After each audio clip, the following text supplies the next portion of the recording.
Good morning and welcome back to the MODUS Super Series. This is Series 1, Week 7, Day 5. Let's have a quick recap on what happened in Group C yesterday afternoon.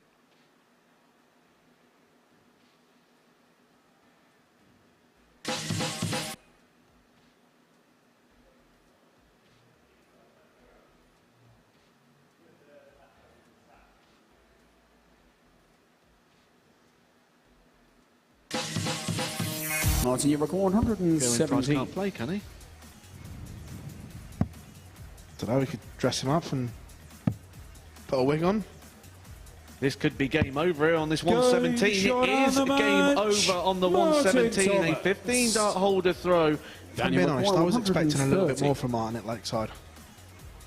With darts like he's showing us here, he's certainly showing us that he has the capabilities of giving us more. Dan Reed took the ball in the last game, and he takes it again in this leg. Dan Reed. Two incredible finishes. Alan, you require 102. Opportunity. A mini opportunity, but it's only one treble. And he's got it, so he should. He does get a dart at a double. He's the double 16. The double that he's pinging. Alan Tabern. Statistically, we should require for double 8 and to beat the league leader. Dan twos. And there we have it. Dan Reed is beaten. Reece Colley beats the league leader. We certainly did have a cracking day of darts yesterday. Let's have more of the same today, lads. Well, the action got underway on Monday morning, bright and early, 9:30 a.m. with Group A. Let's see how that panned out as we take a look at the table. And it was Lisa Ashton who came out on top. She had to defeat Justin Smith in the penultimate game of the session Wednesday afternoon to guarantee her place in Saturday night's final. But Lisa will have been enjoying a couple of days rest while the rest of the field duke it out. Justin Smith and Graham Usher into Group B, which got underway last night. James Richardson, Alan Tabern and Dan Reed into Group C. So let's have a look at Group B at the halfway stage. And the table has panned out like this so far. Nick Kenny and Justin Smith both winning 3 out of 4 matches, both on 6 points. Graham Usher and David Pallett well in the mix.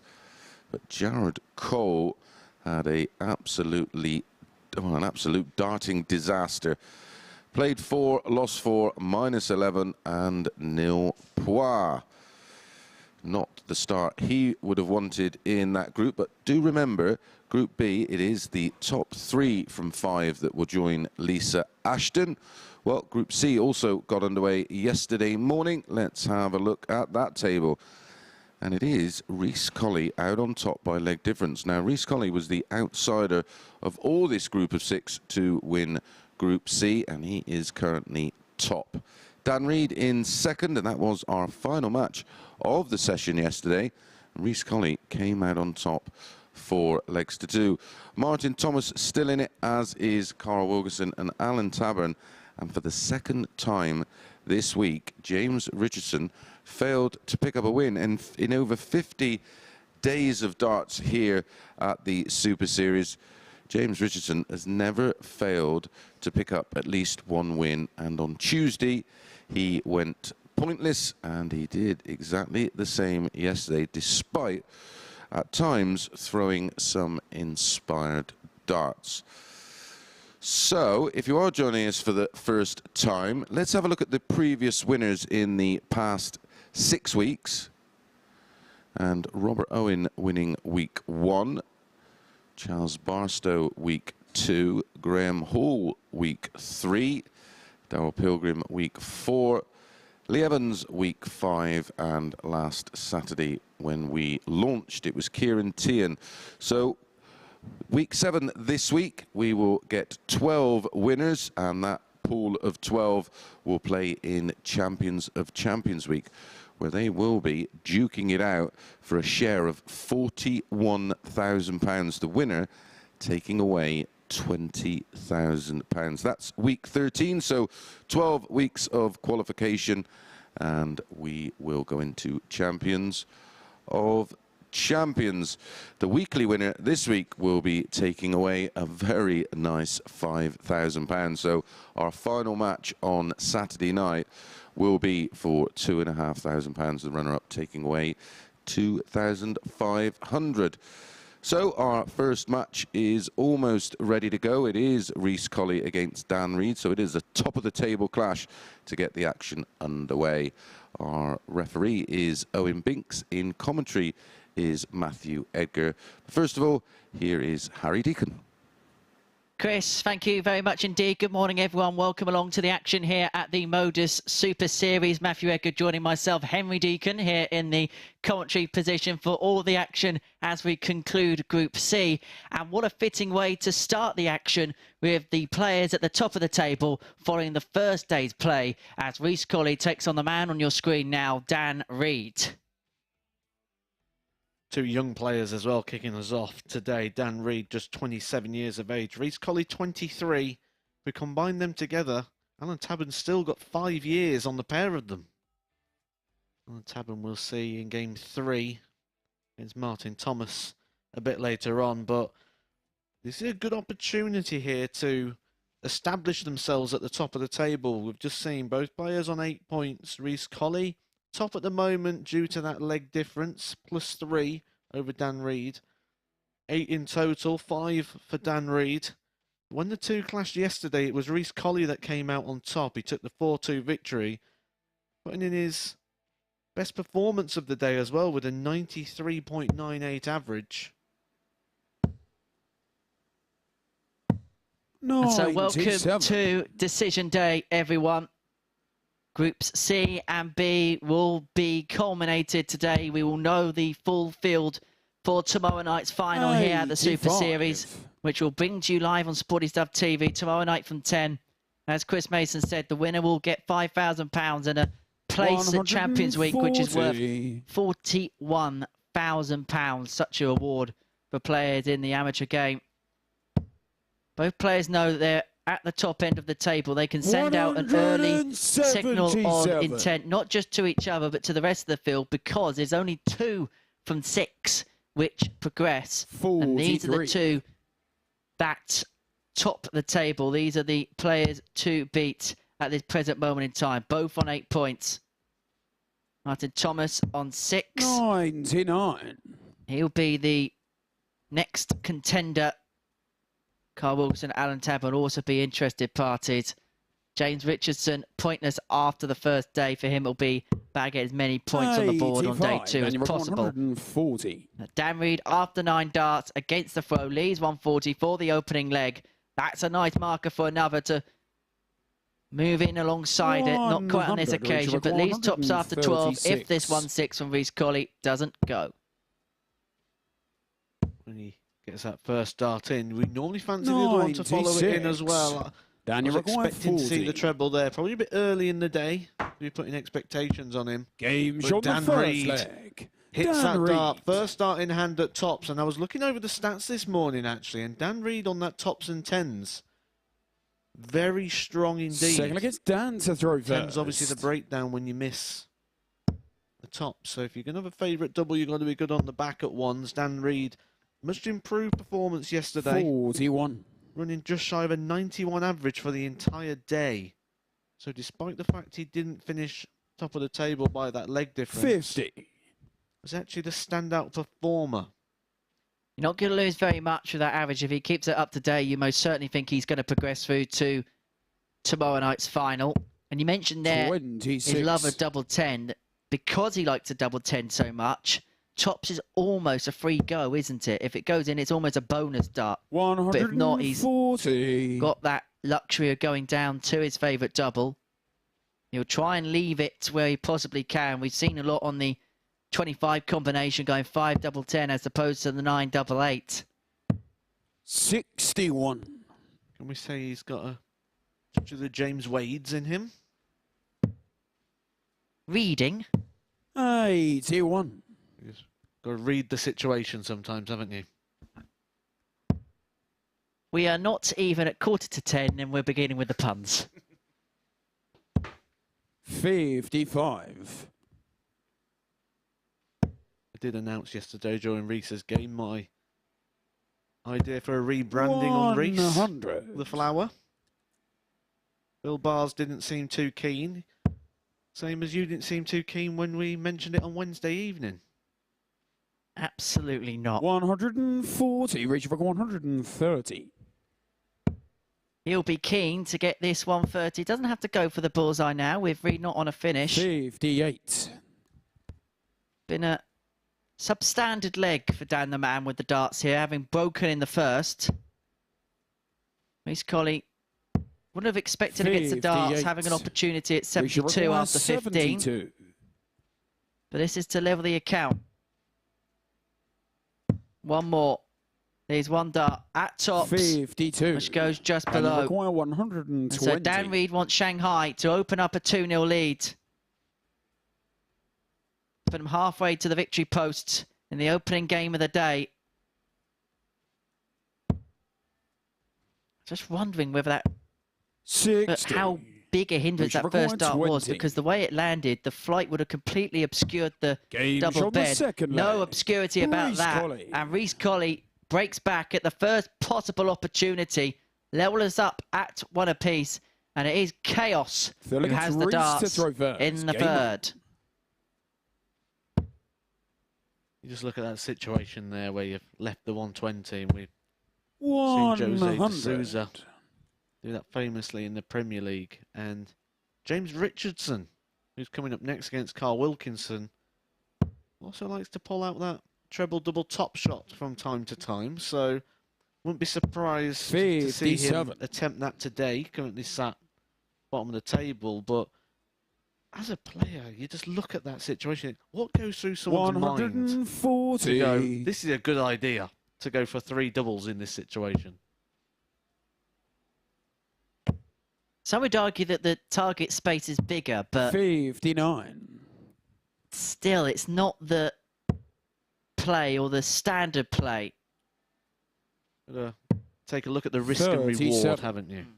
And there's just a little bit more safety. You can guarantee yourself some points. We saw James Richardson go for the 2 double tops a lot this week and just overpitch and come off the board.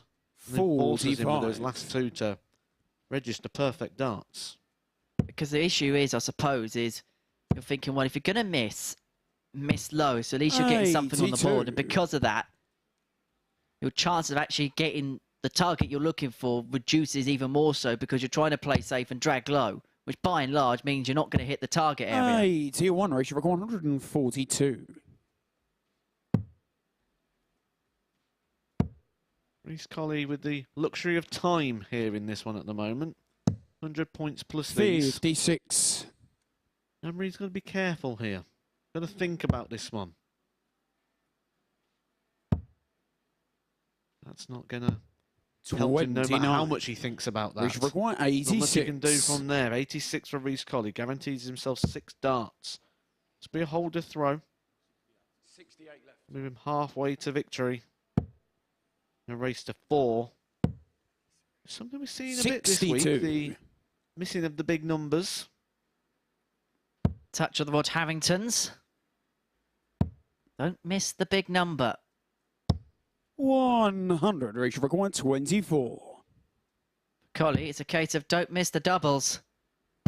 Game shot. And that he doesn't. And he is halfway towards the victory post here in the opening game of the day. The man who led the table overnight in Group C gets his campaign for the day halfway towards the perfect start. Dan Reed here, who is averaging 75, will need to up it if he's going to pick up the points in our opening game. 100.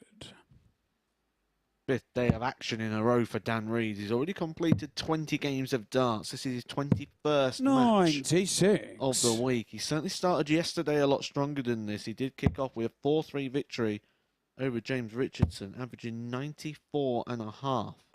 So we know the early start's not a big problem for him. He hit 8 140s in that game. It was the real standout, that power scoring. 54. He's looking to get his scoring boots on there with that maximum.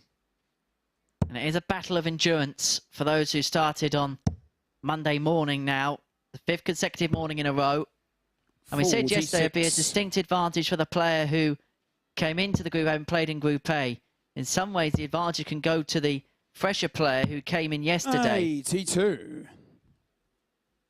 Absolutely. I would be more happy being Reece Colley at the moment after just one early morning and one day of darts. 55. Say Dan Reid on his 21st match already this week. He's a 120. He likes that tops. 82. Did it once already today. Daniel Ricker 120. Expect to see him leaving that a lot throughout the day. Should leave it here. And you go 2 from 2. Game Of course he can go 2 from 2. Dan Reid takes out the 120, keeping that 100% record on the tops today, and keeps this game going along Fifth leg, it's Reece with to holds throw of throw. first. Game on. Which Reece Colley won't mind too much because he's going to have the throw if we go to a deciding leg. However, 35. that first visit has presented an opportunity for Dan Reid against the darts. But that first dart is not nice for him. He's going to have to run for cover somewhere, surely. 100. That's a good last dart because he wouldn't have seen much of his intended target there. 44. Touched yesterday on the difference between 2021 Reece Colley that was very successful against this year's version in 2022. 41. We mentioned that front 9 average is down by 10 points. So that scoring power is letting him down sometimes. 82. Finds his first treble of the leg after 9 darts, but there's an opportunity here for Dan Reid to get that break of throw, put himself back to the top of the table and take 58. legs off of his closest rival at the moment. And legs difference does come into play 140. more often than not in Group C. Maybe not always for top spot, but for those who sneak through in second place, that can be a pivotal factor. 92. Speaking of pivotal factors, it also piques my interest when we look at the finals tomorrow. Having live feedback, 85. how's that going to affect certain players? Some of these players might have very, very limited experience in front of a crowd. When we look at Dan Reid, for example, where his peak times come from. 60. Reach require Peak times sort of come through 115. this sort of COVID era where we've had empty arenas. And I wonder what that live feedback's going to be like for some of these players. 51. Daniel require 150. 150. We've seen it done already this week by Lisa Ashton. Dan Reid looking to become the second player to do so. But once again, he's dragged into the 5. Been too regular an occurrence for his Reach liking. require But 64. Reece Colley returns to 64 to hold and to put himself one away from the opening rubber of the session. Another one of them for the requisite double. 32. Dan Reid will return 70. for a break of throw. And if he obtains it, he will throw for the match. And he's missed the big number. 30. He's missed the big number. He only needed a single 20 for tops. I was going to say he should guarantee one dart at double. He doesn't. So it presents Reece Colley with another opportunity. No score. But he passes it up. Dan's last score was 30. And so Dan Reid will return. Pivotal moment in the game here, Matt, I think. Absolutely. 3 darts in hand at a target he Daniel has yet require to 40. miss today. 2 out of 2 on this tops. A lovely marker that for Dan Reid. Game's on the You just fifth knew leg. that was going to go Dan underneath. An Reid. excellent first dart. Used that lovely as a guide. Comes underneath. Gets the break of throw that he is needed in this game and will now throw So first. it's Dan to throw for the match. first. We go back to what we spoke about at the start of the week. These best of 7 matches can sometimes 100. hinge on one particular moment. Dan Reid missed the big number. Gave Reece Colley a 135. free go at 32. Missed all 3 darts. Dan Reid returns. Takes the top. And now it's him who's in pole position to claim victory. Used to be an old expression, didn't they? When the cat's away, the mice will play. You just sort of get the feeling that the retirement of Rod Harrington has got people missing the big numbers.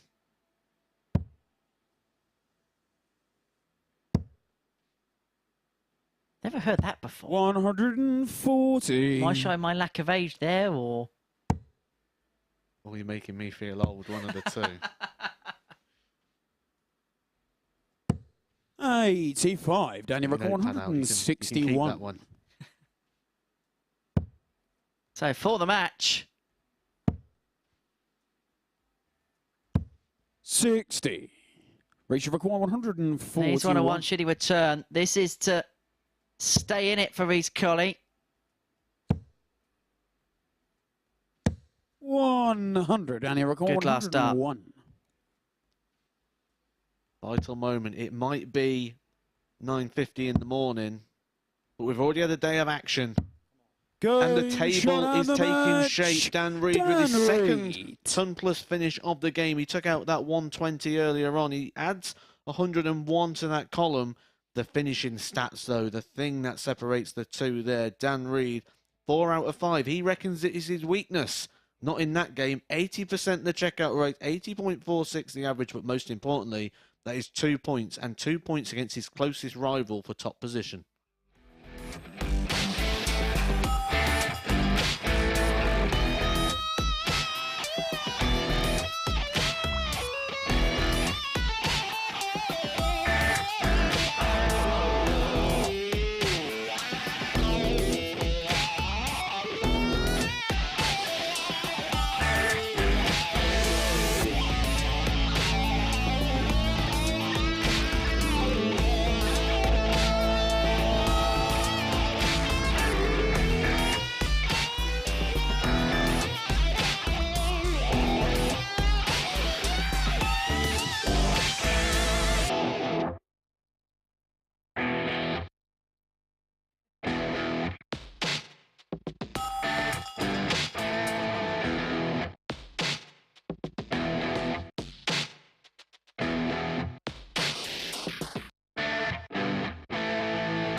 Good morning and welcome back to the MODUS Super Series. Well, one match down, 14 to go in Group B, Group C. Don't forget, Group B this evening is from 10 p.m. Let's have a look at the stats from that one. And maybe a missed opportunity for Reece Colley there. had darts to lead 3-2, but Dan Reed got the jump on him, finishing with an average of 80.46. The doubling was dynamite from Dan. 4 from 5, 80%. A couple of ton plus finishes, including a high of 120. So that does mean we have a new leader at the table, in the table. We'll have a look at that table a little later on. But up next, it is Carl Wilkinson against James Richardson. Remember, James Richardson, for the second time this week, went through the day yesterday without a single win. They go even money, Carl Wilkinson. James Richardson, 8-11. This was the penultimate game of the day yesterday, and Carl Wilkinson got the win 4 legs to 3. Where is your money on that one? If you do use social media, Instagram, Twitter and Facebook, at MSS Darts, all one word. Get involved, give us a follow and send us a message, or if you've got any questions for any of the team here at the Super Series. Right, without further ado, let's join Owen Binks on stage, our referee for the week. And of course, in commentary, Matthew Eggert. But first of all, Henry Deacon. Chris, thank you very much indeed. James Richardson looking to banish the demons of yesterday up against Carl Wilkinson. A strange pattern is beginning to develop for Ruthless. Good day Monday, and then 0 from 5 Tuesday. Then 4 from 5 Wednesday, 0 from 5 Thursday. Now, if we're following logic, then he should have a good day today. There's a couple of things with that, isn't there? First of all, he's shown us that he won't let one day affect the next. He's certainly got that bounce back ability. Won't let it bother him too much. We saw that when he came back after 121. The other thing is that the bookies haven't lost faith either, installing him as favourite despite the fact he's coming against the darts. That's the respect he's earned over the years. 100. He's got that really high ceiling. The most ton plus averages this year of anyone in this field. The most 180s of the week. 125. He's certainly got the pedigree.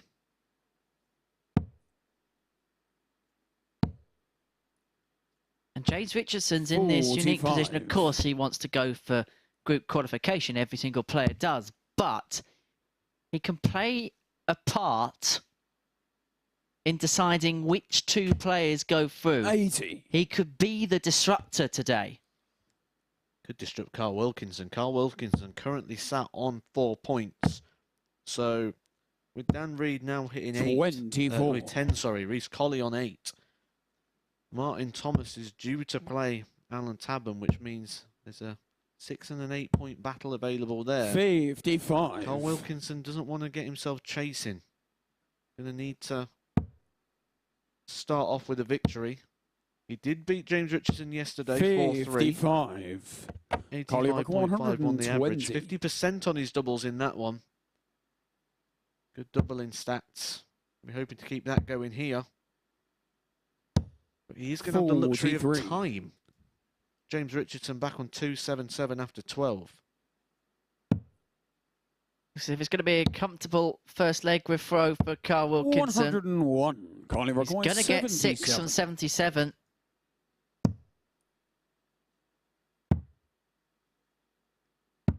Up for tops, but it drags just underneath. But again, as I say, he's got the luxury of time. Richardson back on 176, looking to apply as much pressure on this double 10 as he possibly can. 100. Tunley 76. 20.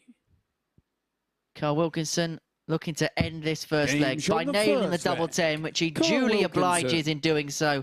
Holds throw, a comfortable hold as well in the opening leg in 19 darts. James Richardson has the throw in leg 2. Still searching for that first win of Group C.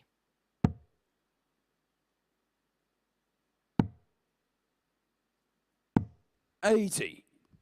Carl Wilkinson, you may recognise the name, been on the PDC Pro Tour for a couple of seasons. Currently 55. the Yorkshire captain, 3 UK Opens, but gave Q School a miss this year.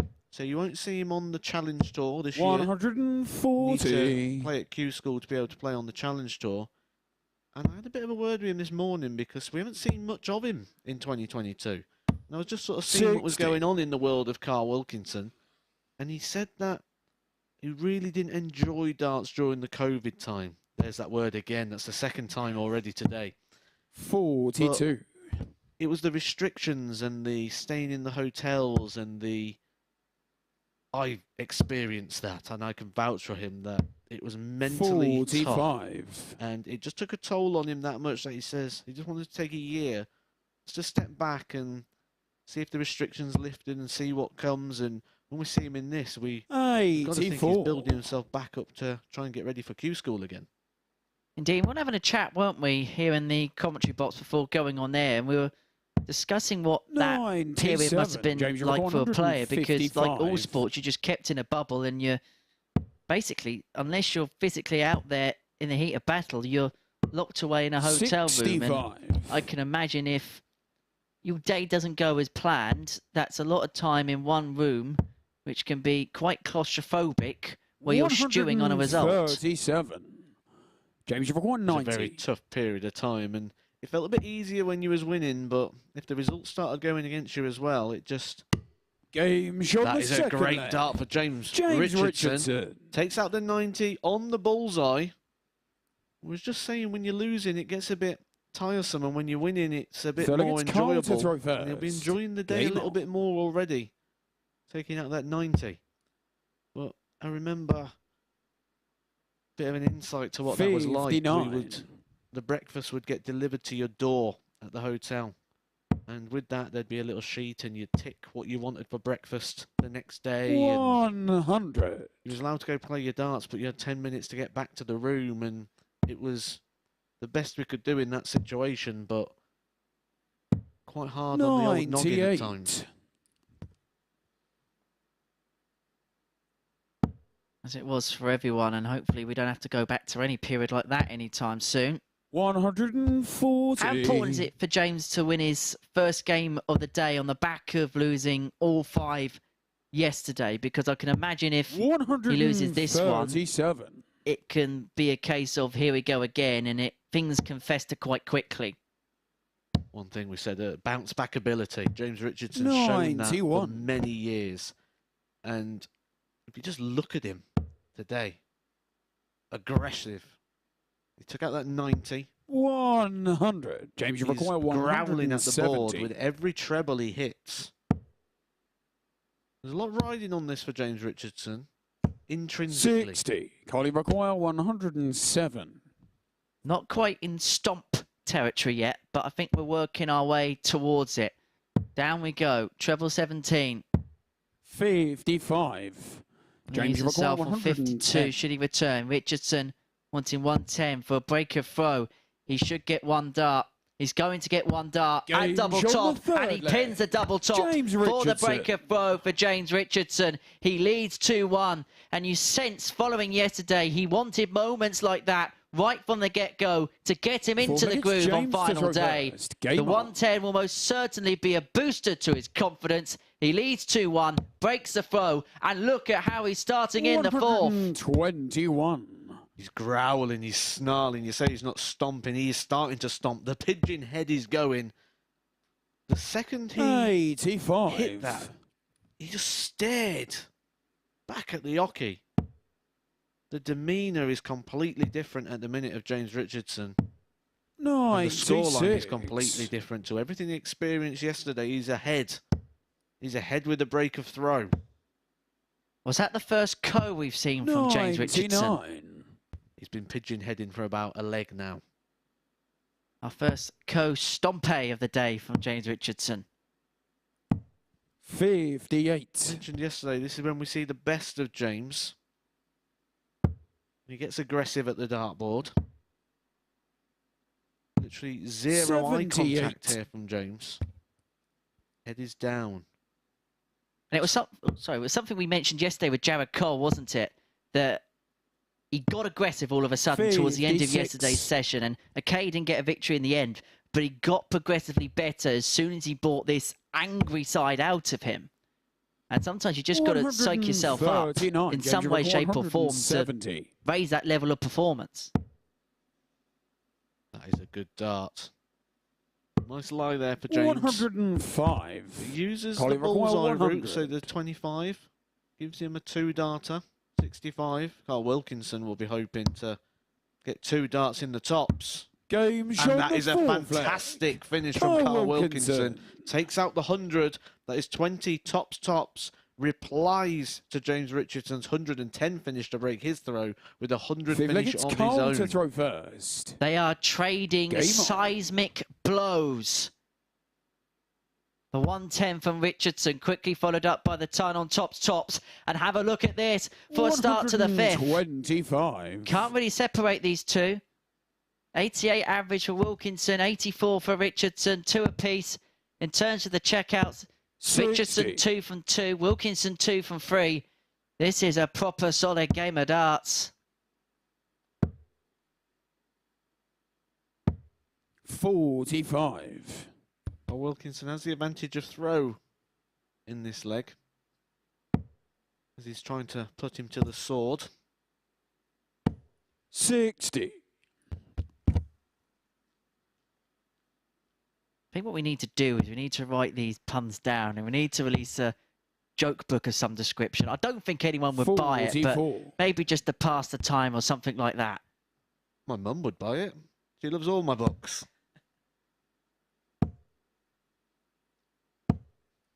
140. My mother probably would, but she wouldn't know her way around Amazon, bless her. Matthew Edgar joke books coming to a car boot sale near you. 54.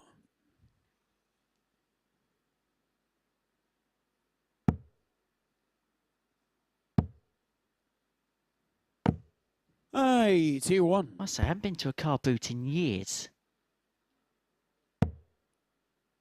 Yeah, do like a car boot.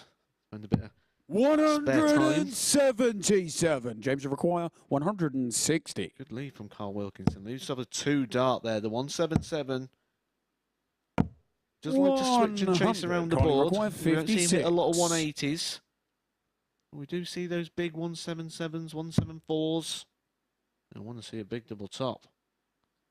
Game shot the 5th leg. See a big double top. He took out 2 double tops in the last leg. He only needed 1 this time.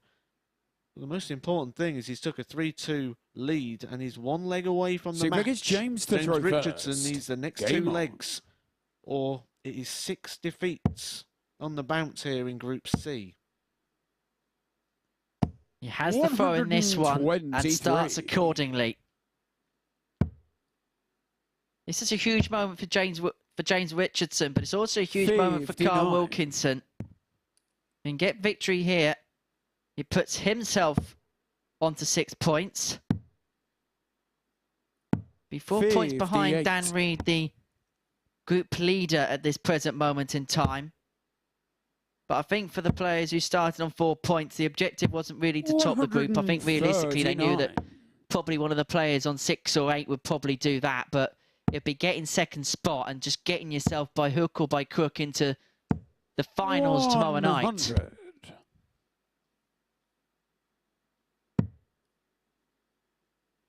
Good counting here from Carl Wilkinson. 136. He's the 167. Could have stayed on the 19s as well, so by doing that, getting that first treble, it gives him some options. James Richardson has no options, because that 180 is perfect.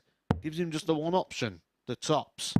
That is if Carl Wilkinson does not take this 167. This is for the match. This is for a 12-dart leg. 129.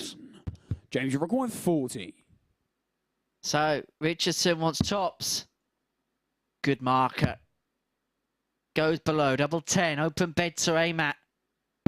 Game shot. And we are going all the way in our second game of the day. A crucial leg for both, for differing reasons. For Carl Wilkinson to get himself onto 6 points, give himself the best possible chance of progressing through Group B. Whilst for James Richardson, this would be an almighty confidence booster. But as he looks for confidence, Carl Wilkinson is trying to extinguish all of those hopes. With an opening 140, he forces the issue of James Richardson. He makes a declaration of intent. So I think we've got a fly who hasn't paid for his ticket this morning. I was just interested there, and when we look at the week that James Richardson's had, and kind of become a little bit intimidating, and they had a little handshake at 3-all, and Carl Wilkinson has really big hands. See if you can see them in shot here. Very unusually big hands. You just get dwarfed in a handshake from Carl Wilkinson. And you can do so much psychologically in that moment, can't you? You're even just saying the words, good luck. Just makes you feel on edge and nervous. And when you're not winning matches, all sorts of things enter your mind. 26. However, advantage James Richardson after that slip from Carl Wilkinson. At this point in the last leg, 100. Perfect darts, and he'll be quite happy with that. Been trying to tee up the tops throughout this game. He's 60% on his finishes, so he'll have a genuine chance here at this 120. 54. Only needs the one treble. James, you record 120. Carl has made a bit of a mess of this with his last 6 darts. Had control of the leg. He may not get a dart at double.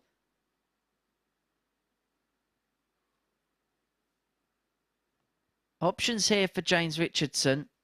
Moving across the oche. What can he see? 60. Carly require 123. Could have gone down for treble 16. Elected to stay at the top of the board. And Carl Wilkinson is going to get a dart at the ball. Hits the 25. James, you require so he's 60. had a match dart. James Richardson is going to get 2. At tops. Double 10.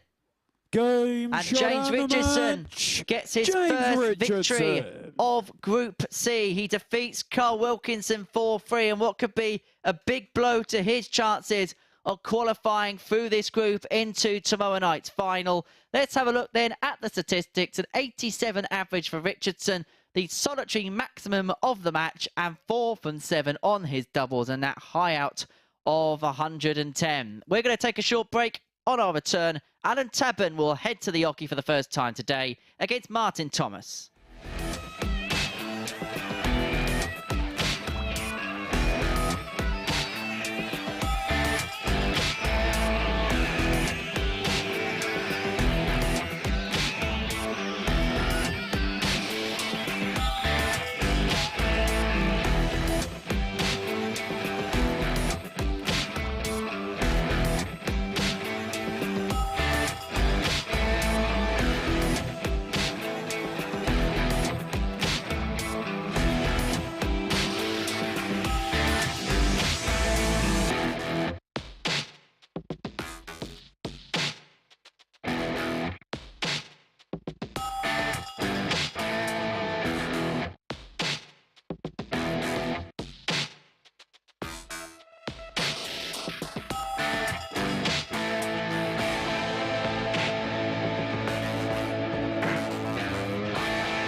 Good morning and welcome back to the MODUS Super Series. Well, Carl Wilkinson missing the ball for the win off the back of 167 and the ball off the back of 123 in the deciding leg. But it is James Richardson who picks up his first win in Group C. Let's have a quick look at the stats.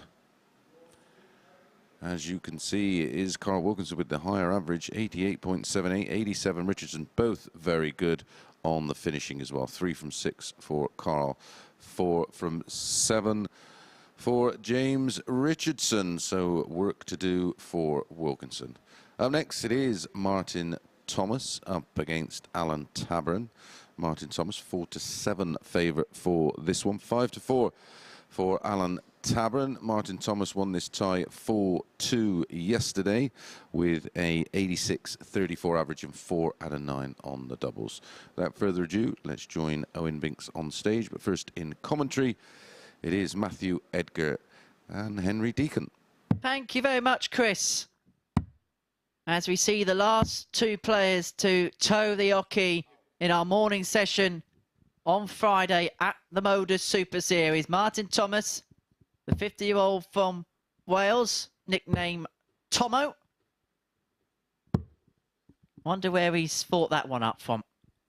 Up against the Saint, Alan Tabern, 55 from St Helens, an 8-time PDC event winner.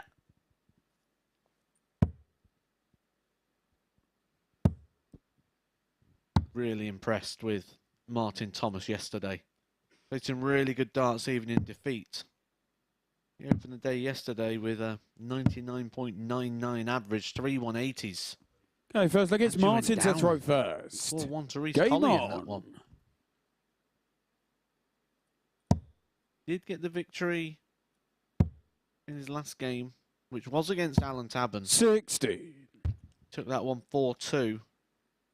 Tabern has grown into the days. He tends to start a little bit slow in the mornings. 97. He's 55. We mentioned earlier about Reece Colley and Dan Reid, combined age of 50. Combined age of 105. 125.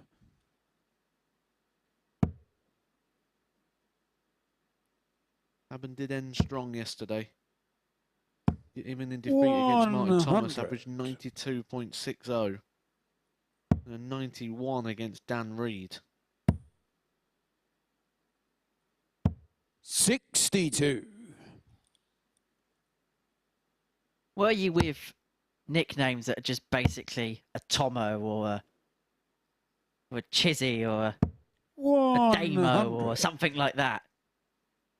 I think after my suggestion of Reece Colley Flower this week, you know where I am with these. 60. I think I'm going to make your commentary task for the day is to find me a nickname, a darting nickname by the end of the day. You can get in touch with us as well at MSS Darts. And I really should emphasise here, keep it fun and keep it clean. I can imagine there's many a word, but do get involved and join the fun. 100. Alan, you record 104. Alan Tabern wants to get involved with a legs tally in this one. Won't do it on this occasion. This 47. Those options for Martin Thomas. Martin, you require really aggressive 94. route, the more modern route of just going straight for the 18s. Could have utilised the ball. It's a long way away from that one. And he offers Alan Tabern a chance to break the throw. Alan, you require 57. It's a bit of a crucial game in the direction of the fate of the players for the day. 37. He's been battling with that tops and tens all Martin, week. you require 40.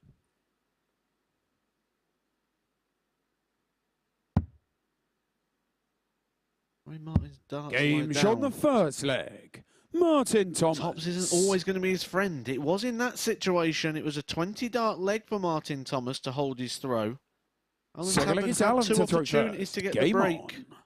Keep himself in contention for this Group C. Only 2 places from 6.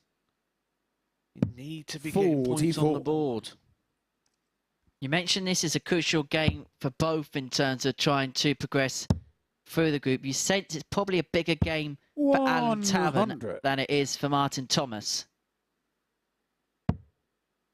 Absolutely. Martin Thomas still has his fate in his own hands as well. He will have to throw against Dan Reed at 11:50-ish today. We'll still also have to play Reece Colley as well, so 28. whenever it's in your own hands, you feel quite happy. You don't want to be watching the screen and cheering on somebody else, trying to celebrate another man's victory. You want to make your own. And the players do forensically look at that screen. When we have to go up to the studio and back round, we go through the practice room, and the players do. When they know it's a situation where a result goes their way, they will plonk a chair right in front of the TV and they will watch every single dart. I've played in this 4, maybe 5 times. And every time that table comes on, everyone flocks around. It's like feeding chickens. They all just run around the TV screen and what's going on? What's going on? Working it out. Oh, you're through. You're this. You're that. They will be very aware of the situation. 57. Martin, you're recording. Like back in the 90s, where everyone flocked outside Dixon's at 4:45 on a Saturday to make sure what the football results were. In the days of 105. A long way since Alan, then. you require 160. 160 for Tabern.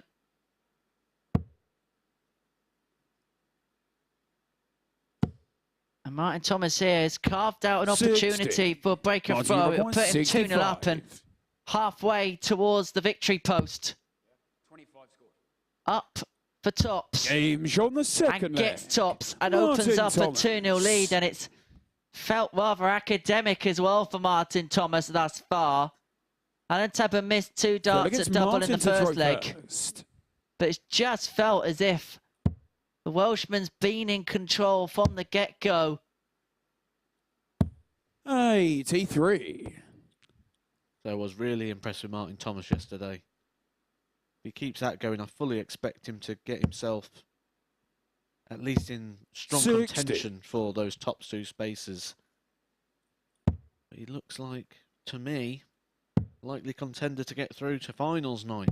At the moment, 90. The way this is going, with the result that Reece Colley had earlier, losing to Dan Reed, after the first round of fixtures today, Martin Thomas will go into those top 2 positions. 100. And when he's got those top players still to play, fate is in his own hands. As you mentioned, you want to dictate your own destiny. Don't want to be sitting around nervously. This would be a huge blow to Tavern if he ends up losing this game. You sense that from this point, he'd probably have to win all 4, you think. 100. So you get the table and the divide that's appearing in that, and sort of get the feeling that Martin Thomas, Dan Reed and Reece Colley might have enjoyed that last game. You require 170. James Richardson taking the 2 points off of Carl Wilkinson, keeping him on the 4. Martin Thomas takes the points from Alan Tabern 130. Alan, you require 96. Double 18. Game shot on the third. Could have missed that last dart. Alan Tabern. Could have missed that last dart. That first at double 18 was such a good lie for him that he could just crash it off the barrel and in the other side. Fourth leg is Alan to throw first. Brings it back to 2-1. Has the throw in the 4th. And so returns the favour, gets the break back. 140. And kicks off ton 40. Mentioned earlier that Carl Wilkinson has extremely large hands. 135. I think on the other side there, if we take a look at Owen Binks, he seems to have extremely large shoes. Look at that side shot. That's got to be about size 12 or 13. Happy feet. 22. Which probably is appropriate because If you follow his social media feeds, he's recently come back from Dubai, and it looks as if he did do some dancing as well as skydiving, although I wouldn't recommend dancing at 10,000 feet. We've got large hands, we've got large feet, so we're going to get large averages. 140. The first 140 of the match for Martin Thomas. When you get that dart going just underneath or on the bottom wire, it does start to get a lot of 140s. 60. Tell you what, you want to go up against someone at farther side, would you? You don't want to be on the wrong end of a two-footed studs up challenge from him. 32. Just Alan, you put him in goal and 116. Get him to stand. Either way. Still got a shot here. It's double 12. 104. He will come back for the double 6. Martin can only set it up, and that's what he's going to do. 132. Alan, you're Lovely 12. pick stops. Could have picked a Game double shot of the his full choice. flag. Alan Tabern. Tabern hits the double. That is required. There's a holder throw for Alan Tabern in 16 darts. We said he Fifth leg, tends it's to start Martin a to little throw bit first. slower in the Game on. mornings. He's certainly warming to the task. The halfway point of this match. And this suddenly becomes a crucial leg for Martin Thomas. 2-0 up, 45. peg back to 2 apiece. If he wins this, as you mentioned, he can join Reece Colley on 8 points. 100. Who currently occupies second position. Doesn't want to lose unnecessary ground. And from 2-0 up, if Tabern does go on to become the victor, he'll feel like it's points dropped. 60.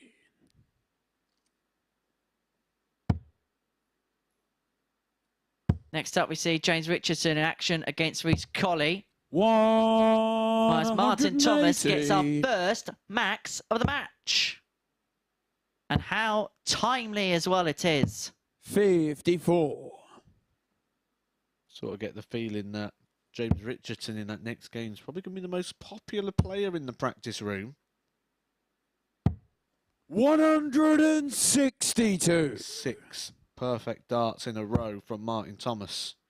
180 and the 162. 140. Martin, you've required 32. So 32.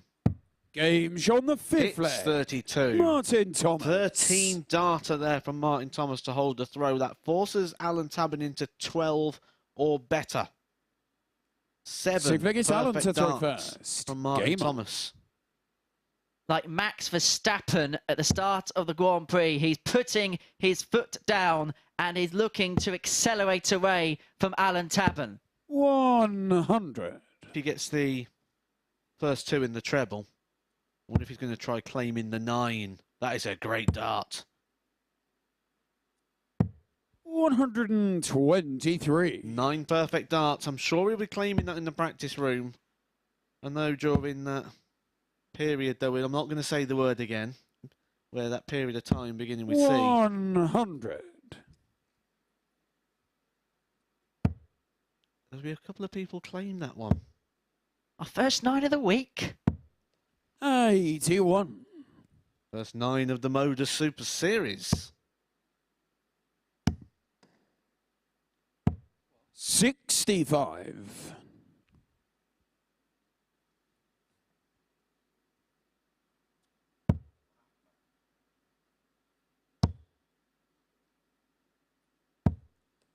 68. I did say when he starts getting that dart in the bottom of the bed, it just looks likely. He's raising his performance, he's raising his average touching the 91 60. at the moment. Alan Tabern, 84.5.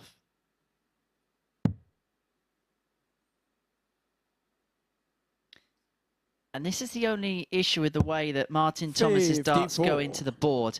If the first dart goes underneath the treble 20 wire, he's almost got a perfect dart to stack on top. If it goes anything above, the way that it goes in and the shape of the flight completely obscures the bed, which is why we will more often than not see him have to go down, like on this occasion, and run for cover. 93. Ali Quality McGuire, last 36. visit from Alan Tabern. Hits the 140 to leave himself to 36. That's a quality dart as well. I'll switch over to the 9s. 27. Martin McGuire, 82. This is for the match.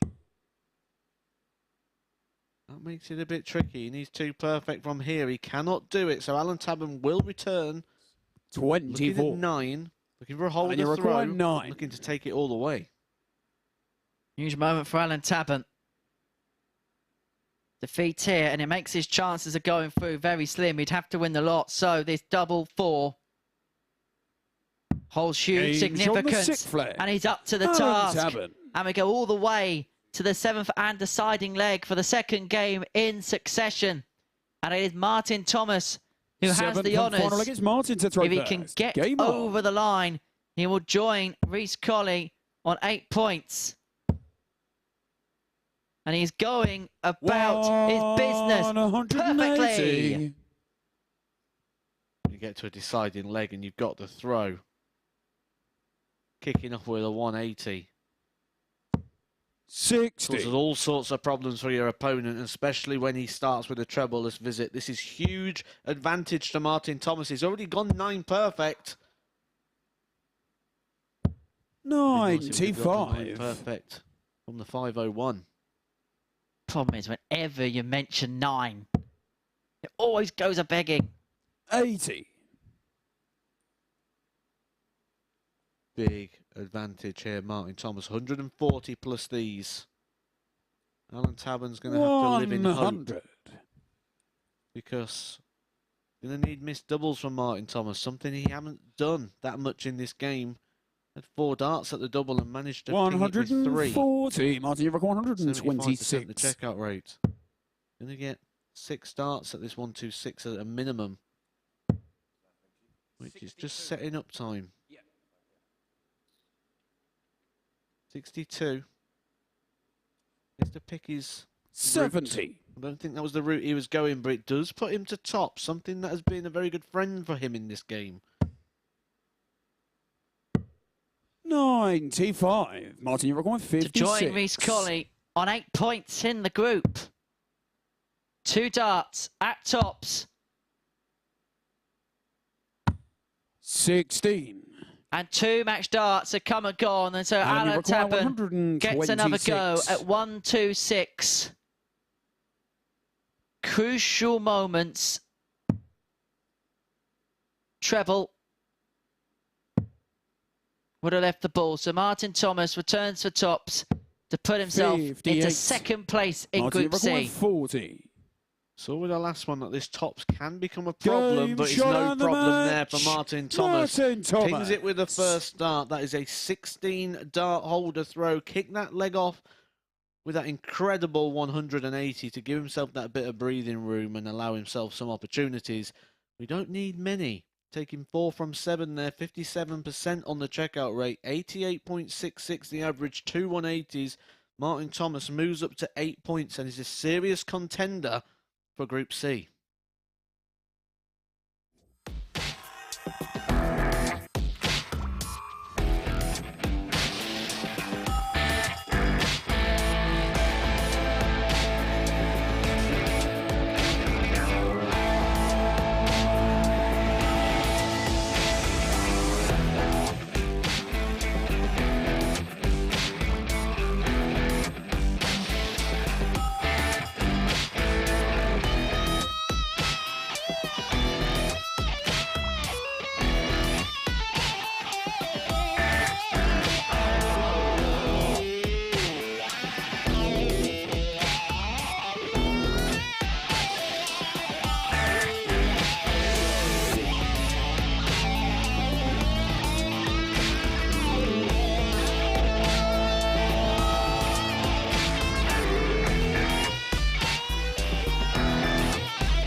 Good morning and welcome back to the MODUS Super Series. Well, the first cycle of the games are completed.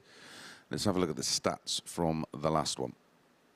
And it was Martin Thomas winning 4-3 despite Alan Tabern hitting 7 to 2 140s in the course of that match, but the finishing from Thomas was very tidy indeed. 4 from 7, 57%. 2 180s and an average of 88.66. Let's have a quick look at the table after 3 matches, and it is Dan Reid out in front after that win over Reece Colley in our opener. Martin Thomas right in the mix, but work to do for Wilkinson, Tabern and Richardson. Up next, it is James Richardson against Reece Colley. Reece won this tie 4-0 yesterday, but it's James Richardson who is the 4-7 favourite. Reece Colley quoted at 5-4. So, without further ado, let's get on with the action. Owen Binks, our referee, and in comms, Matthew Edgar, and the man looking for a nickname. How about Hooray Henry Deacon? Thank you, Chris. Well, that's probably the best of the suggestions I've got so far. It used to be called Hoo-Ha Henry. Stumped you a little bit, that one, didn't it? Yes. It's one of the nicer things I've been called, mind.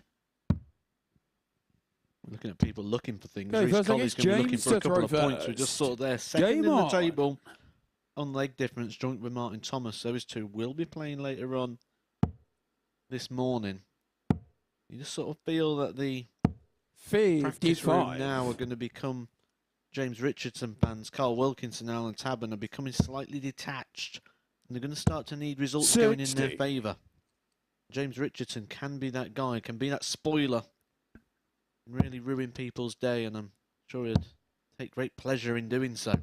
100. You get the sense that possibly from this point we're looking at 2 from 3. Tabern's got a lot of work to do. 96. Wilkinson has got a lot of work to do. Martin Thomas and Reece Colley currently joint second. Dan Reid out in front on 10 points. We'll see him 81. next against Alan Tabern. If he wins that, puts himself onto 12, he should get himself into at least the top 3. So all he'd have to do is try and outdo what Colley and 125. Thomas provide in their final matches. Well, the next 2 games could be crucial in deciding how many players are left in the running for this. We've got Dan Reid against Alan Tabern. 95. Dan Reid takes the victory against Alan Tabern. We could say that that is his race run. And the same with Martin Thomas can beat Carl Wilkinson. That will just open a sizable 125. gap. James Richardson 170. 6 points the gap. We only 6 points left to play for. Would be Carl Wilkinson as good as out of the race as well. So we're going to see 41. some fold Richardson over the next 195. 30 to 40 minutes. Yeah, you sense for Tabern and Wilkinson, they're going to have to win every single game from here 59. if they're going to go through and then hope for 129. mistakes elsewhere. Colley is hoping for a mistake from James Richardson here. Needs him to miss the bullseye. He doesn't miss the bullseye. It's the perfect James bullseye Richardson. from James Richardson. Right in the middle of the bed. It is picture perfect from James Richardson. Ruthless by name, ruthless by Second is nature. Reece to He throw leads first. Reece Colley by a leg to 0. Those combination finishes in his opening game as well. He took the 110. 125. And you tend to find that they're the ones where you find a bit of form when you've got a bit of rhythm going around the board. That bullseye 121. absolutely in the centre. He literally walked down the hockey and put that in. Probably find it harder to 100. find the centre as much as he did there. Got a fun fact about Reece Colley. I got a WhatsApp the other evening by Lee Boyce. 60. Good morning, Lee, if you are tuning in. Well-respected journalist within the game. Apparently, his brother Joe plays for Dudley Town in the 135. Midlands Football League. And apparently, Reece often goes over to support when He's not an event. And apparently he watched him on Saturday in a 3-1 victory over Nuneaton Griff. 60. Reach record 141. Only good teams beat Nuneaton Griff. And only good players beat James Richardson. Colley averaging a shade under 102. Was hoping that he could have forced the error of Richardson with the darts in the first. Well, he's got the luxury of time in the second, leaving 50 after 12. Tops Game to win it in the regulation 15. And Reece Colley is back level. Been a good performance from him so far at 1 apiece. But it is Richardson with the advantage of throw. And that has been the only difference between the pairs so far. First. Game on. We did see Reece Colley already today.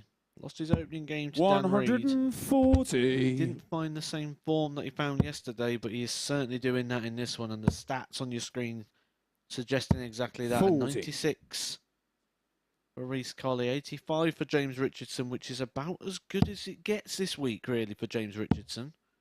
Did see that incredible performance from him on Monday when he hit the 108, but ever since that 108 average, it's all been downhill for James Richardson. 95. Yeah, and you sensed on Wednesday when he won 4 from 5, you thought, well, 140. Going into Group C, it's a clean slate, a fresh start. But didn't happen on Thursday, which is kind of, well, it has ruled him out the running on Friday. So for him, it's a case of well, playing for pride, playing for points, and playing to get his confidence up. But in some ways, he can free roll as a result. Well, no professional wants to lose 4-0, and James Richardson did that 3 times yesterday. Martin Thomas, 82. Alan Tabern, James requires 78. Who is playing right now, all taking those victories 4-0. So, as a player, I can strongly tell you he will want to beat all 3 of those players today. And he's on his way to doing so in this one. He's halfway to victory. 2 from 2 on the checkout. So 129 and then a 78 finish for James Richardson. He's halfway to avenging that 4-0 defeat of yesterday. 95. So I've been asking for your tweets to find me a darting nickname today. And I've had 2 people tweet me with the same suggestion that I should be called the Arch. Am I missing some kind of relation there? 54. Yeah. 140. I'm getting suggestions of Henry the Hoover as well. 60. I think that's probably the dustiest one I've got. Now I finish laughing, I need to say that we have a winner. 97. I like Henry the Hoover. I can think of some good shirts for that as well. The only issue is I'd have to wear red. That's not happening as a Portsmouth boy. I'd have to be called Hetty and go in like blue or pink or green or whatever. 140. Hoover up the competition. Do you reckon they'd let me walk on with a Hoover? I know Dan Dawson's a big fan of Hoovers, isn't he? 94. James requires 64. Let's get back to the darts, shall we? James Richardson wants 64. Double 8. Game's on the for a 3-1 lead, and importantly, James a break Richardson. of throw inside 14 darts. And we've been speaking about confidence with James Richardson. It's been up and down, up and down. Fifth leg, it's James like a seesaw. First. But at this present moment in time, his confidence is right at the very top. He's 1 leg away from a 4-1 victory. And this would be for his 2nd victory in succession, with an average of 91.7. 3 from 3 on the doubles bed. A 1-2-9 finish. But Reece Colley is going to try and put him under all sorts of pressure here in the 5th.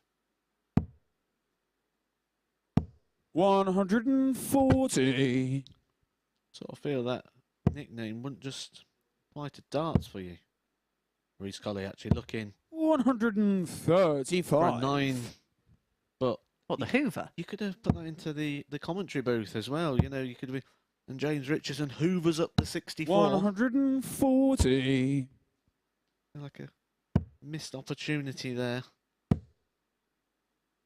James Richardson's got the opportunity, though, James, you're to wrap this up. 130. He's already hit the bullseye once in this game. Dead in the centre for that 129 finish in leg 1. Got to come right the way round that one to give himself a dart at the ball, which he won't. Reece Colley goes to an awkward 1-8 where 41. the second dart needs to be the treble, even if he gets the first one. She doesn't. Move to the treble 20. For a dart at the ball for himself. 103. That would have been James, you're required 89. revenge for the 129 finisher, James Richardson, who tees himself up on 89. It will be the ball once again. It is the ball once again. That is a clinical performance from James Richardson, who goes on 100% on the doubles, and that is with 2 bullseyes. A 93.45 average there for James Richardson. Reece Colley did his best to resist, put in a 91.83, a quality game of darts, but that has really just opened up Group C.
Good morning and welcome back. And as Esther Phillips beautifully sang once upon a time, what a difference a day makes. And what a difference a day makes for James Richardson as he defeats Reece Colley 4-1. Let's have a quick look at the stats.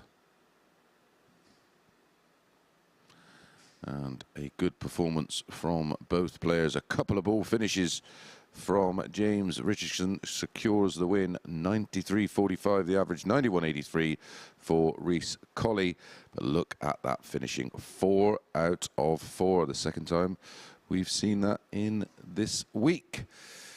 Well, up next it is Dan Reid against Alan Tabern. Dan Reid won this tie yesterday 4-1 with a very impressive 95 average. He is odds on to do the same today. In fact, he is 4-9. Alan Tabern quoted at 13-8. So let's get on with the action. The players are on stage.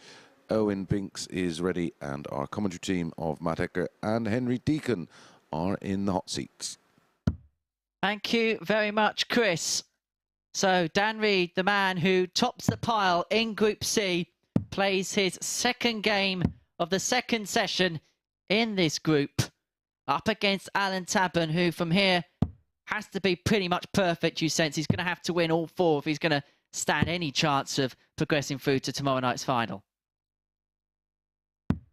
But that'll be a position that Alan Tabern will enjoy and relish. You don't win 8 PDC Okay, first leg, it's ranking Dan to throw titles if you don't first. have that Game on. winning mentality. And this is knockout darts now for Alan Tabern. Can still play himself into position. These next 2 games are going to be absolutely crucial 85. in the direction this group goes. Carl Wilkinson and Martin Thomas, your next game. Martin Thomas and Dan Reid can get these victories. It 97. will pretty much end Group C hopes for Alan Tabern and Carl Wilkinson. So lots of interesting darts to be thrown over the next 20 to 30 minutes. Yeah, Dan Reid, you sense here, as you mentioned, can do himself a lot of favours. He can eliminate a couple of players pretty much from the field and put himself in a position where a couple more points, he should be good to go. 100. Couple more wins, he should be in. It's a nice position to find yourself. 60. But of course, the one thing you don't want that to lead to is complacency. Dan Reid won the match between the 2 players yesterday, as he 41. did with everyone in this group except Reece Colley yesterday, but avenged that defeat in the first game of today. 4-2 victory over Reece Colley, getting his top position in the league back. Scoreline yesterday was 4-1 to Dan Reid. Alan Tabern posting a 91 average despite only being 14% on the doubles, so we know that Alan can live with whatever scoring power Dan Reid can produce. Needs to convert those chances when they come around in this one. He's going to have to carve a chance, though. Dan Reid has the advantage of throw. 60. Daniel require 80. He has 6 darts in his hand to convert that. 80 the shot. Stay on the 20s.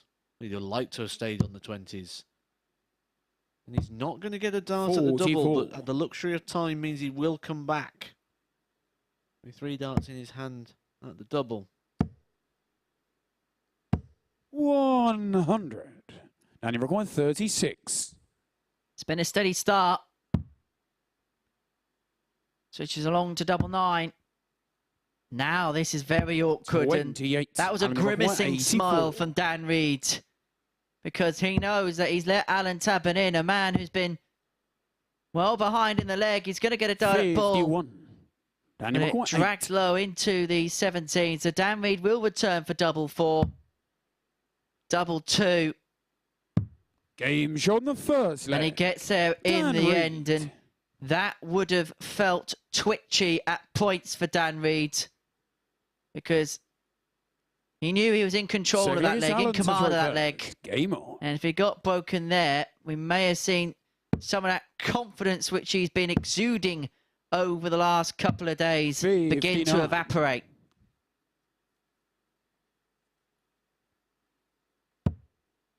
sort of just get the feeling with Dan Reid when it comes to his doubles. He's openly admitted that 60. he feels that's his weakness, but it's all or nothing for Dan Reid. In his first game, he's 4 from 5, 80%. Finishes with a 120 and 101 in there. 100. All on tops. Interesting that set up the 18s in that leg. 140. Probably not overly intentional, made a bit of a mess of the 80. But we just get that sense that Dan Reid doesn't know himself what he's going to do when it comes to the outer ring. Which perhaps doesn't exude a sign of confidence, because if you don't know what you're going for or what you're aiming at, then you can't be in the frame of mind where you can just steadfast know that you're going to get whatever's going.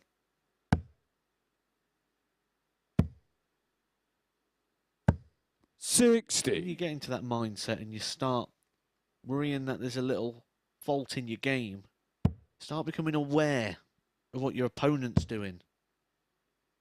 When your opponent's hitting, 76. Aware that you need to produce a little bit extra to get that little bit of time. And when they're missing, don't think that gives you the luxury of time. If you're not confident in your own game, you start chasing an opportunity. And you're 143. You try punishing. There's never a moment's peace when you're in head-to-head sport. 68. 135. Alan, you're 158. It's a double 4 exit visit there, but it may mean nothing because Alan Tabern's going to get a dart, a double 19 for the 158 finish. Tabern. And a break of throw, sorry, a hold of throw, level at 1 apiece.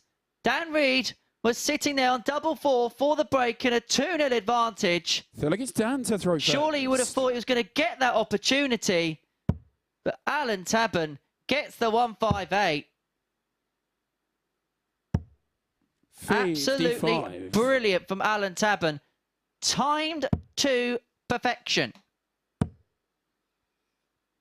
You nearly slipped and said a break of throw, but that's what it felt like. Dan Reid won the darts in the scoring phase, and it would only have took a moment of magic from Alan Tabern. That is exactly what he managed to find with that 158, and it had that break vibe to it. And kicks this leg off with a 125 at the back of that leg. He was stood at the back of the stage with his arms out, a bit confused where it came from, but we were hoping for a little bit more of it. We just said when you're not confident fully in your own game, 83. Things like that start going against you. They become very slippery very fast in this short format. 60.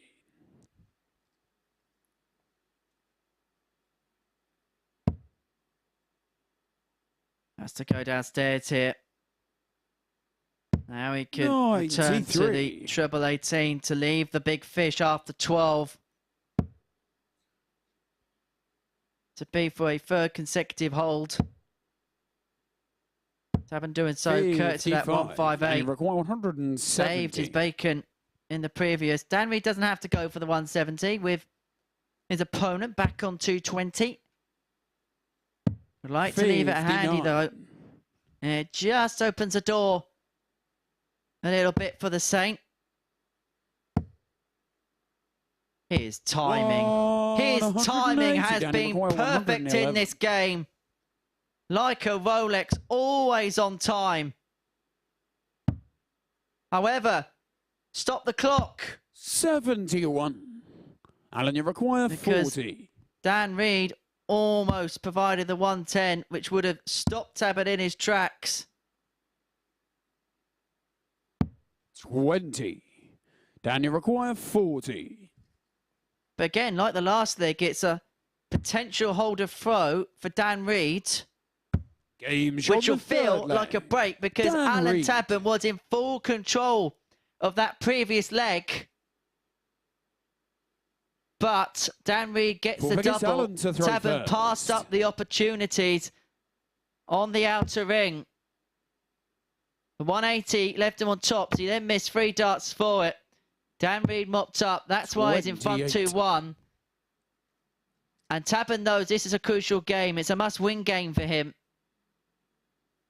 And so it may not be a crucial opportunity in this match passed up. It could also potentially spell the end of his hopes of progressing his way through to tomorrow night's final.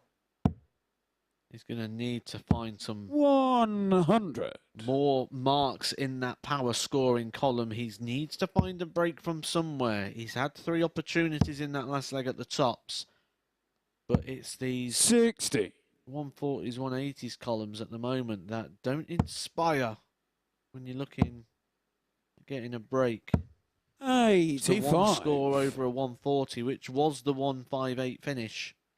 And then that amazingly timed 180 in the last. Give himself a shot at tops. The only times he's found a double treble combination. And when you're looking for breaks, you need to be putting more than 1 in each one of those columns. 83. Reed here has put himself in a good position to get the break, to open up a 3-1 advantage. 85. Putting 1 away from the match, it would put him on 12 points if he can get the victory. It would, in effect, eliminate Alan Tabern from contention. 60. Him and Carl Wilkinson, in a sense, had to win 4 from their 4 from their remaining 4 games.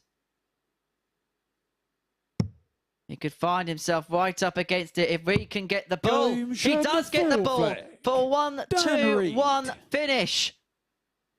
I'll tell you what, the checkouts in this game have been absolutely spectacular. We've seen a 158, now a 1-2-1. Throw first. Like icing. Finishing off nicely. Dan Reed has won 7 legs today. He's had that 1-2-1 which we've just seen there. He took out a 120 earlier on and 101. So 3 out of his 7 legs have been done with tidy 100+ finishes, which is actually Achilles' heel. Can't wait to see what his strength is.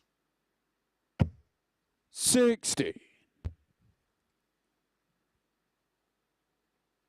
Alan Tavern been here for 4 days, playing match 22.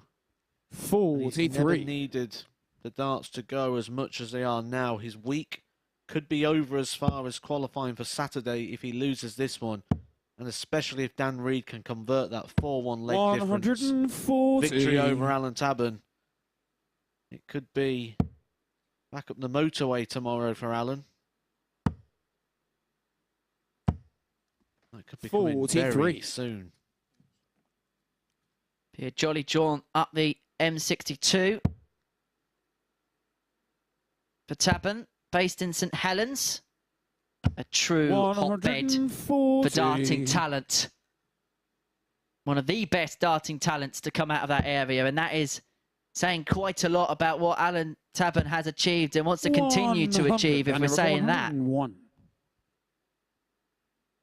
Match shot here for Dan Reed. He's already took out the 101 already today in his opening victory over Reece Colley. Won't be taking it this time, but tees it up absolutely beautifully. Nothing Alan Tabern can do except stand and hope. And when he's been in that position, he doesn't often come back. Daniel required 20. 2 10s for Dan Reed. Statistically, his favourite double. And when that is statistically your favourite double, you do not expect to miss it with 3 darts in hand, and Dan Reed does not. That is a 4-1 victory for Dan Reed and 2 more points on the board. He has set himself up in the absolute dream position going into the last couple of games. Really puts himself in a strong position for Saturday's final. That 1-2-1 finish was the absolute standout moment of the game. An 83.23 the average for Dan Reed, but more importantly, a 4-1 win.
Another dominant display from Dan the Man Reed, defeating Alan Tabern 4-1. Highlight for Tabs in that one, the wonderful 158. Let's have a look at the stats. Dan Reed, 83-23. Both players having some lovely finishes in there. 40% on the doubles for Dan Reed, and he makes it 2 from 2 and dropping just 3 legs in the process. So let's have a look at the table. Dan Reed makes it 2 from 2. Just the one defeat so far in the group. Martin Thomas right in the mix. Reece Colley still in there on 8 points. Carl Wilkinson and Alan Tavern with massive work to do. Remember, it's just the top 2 from this group will progress and join Lisa Ashton, and the top 3 from Group B this evening. Up next, it is Carl Wilkinson against Martin Thomas. They go 10-11 Wilkinson, 4-5 Martin Thomas. I like Martin Thomas in this tie. I mentioned in Dan Reed, he had the highest number of ton-plus outs yesterday. He's doing the same today. Right, let's get on with our next match. Owen Binks is ready with the players on stage. In commentary, it is Matthew Edgar and Henry Deacon. Thank you very much, Chris. This is a game which you sense will dictate the destiny of Carl Wilkinson in Group C. On 4 points up against Martin Thomas on 8. He can close the gap upon his rival in the top 3 to 2 points defeat, and you'd sense that he is out of the running for tomorrow night's final. It is that cutthroat you sense now for Carl Wilkinson. It's exactly the same equation that we just saw in the last game with Alan Tabern losing to Dan Reed. It's sort of put him out of contention, and Carl Wilkinson in that same position. Martin Thomas takes the points here. It becomes 3 players battling for those 2 spaces. Okay, first leg, it's Carl to throw first.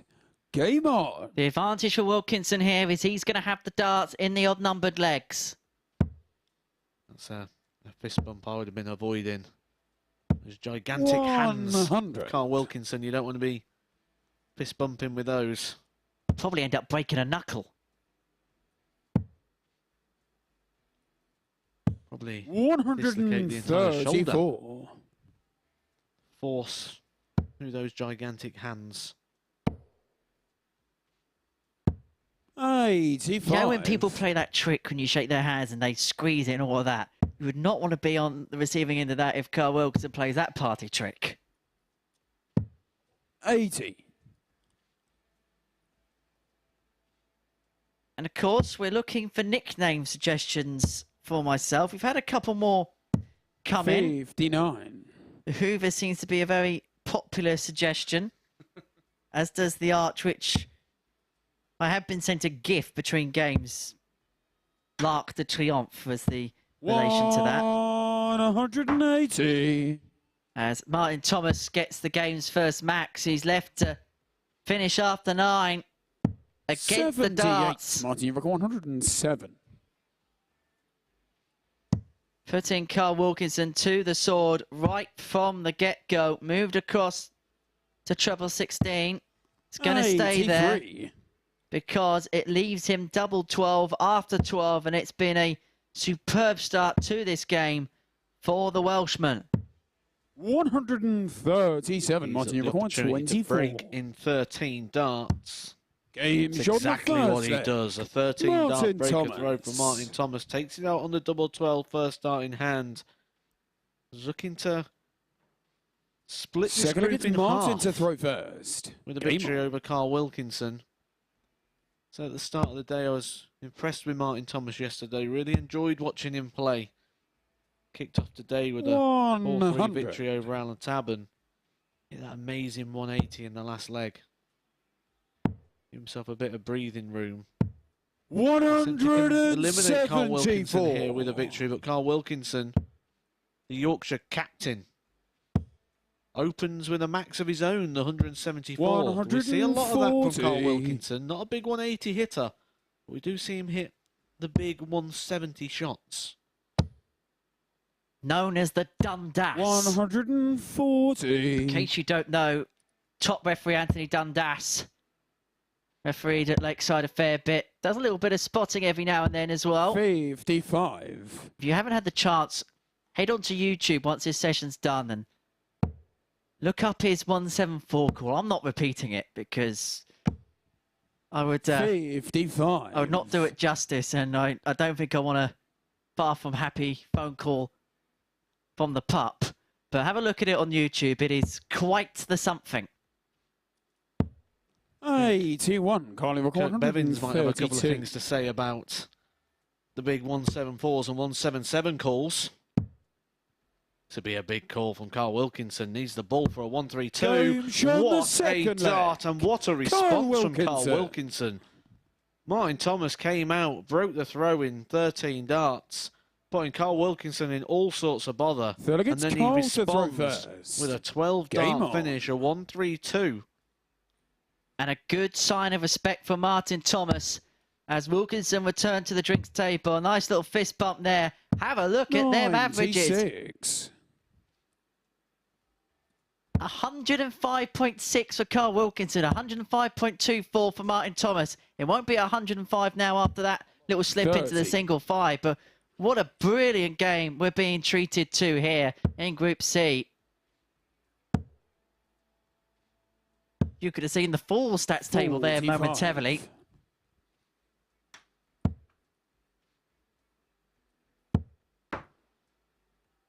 Proper darts, proper game. 100. A game which means a lot for both players in their destinies, the complexion of their groups. Wilkinson has to win to 59. Stay in the race for a top 2 place. For Martin Thomas, victory here would see him go above Colley in terms of points and only 2 behind 60. Dan Reid. And we do say, yes, you want to get yourself in the top 2, but if you can win the group, you get advantages. There's always a reward here at the Super Series. 140.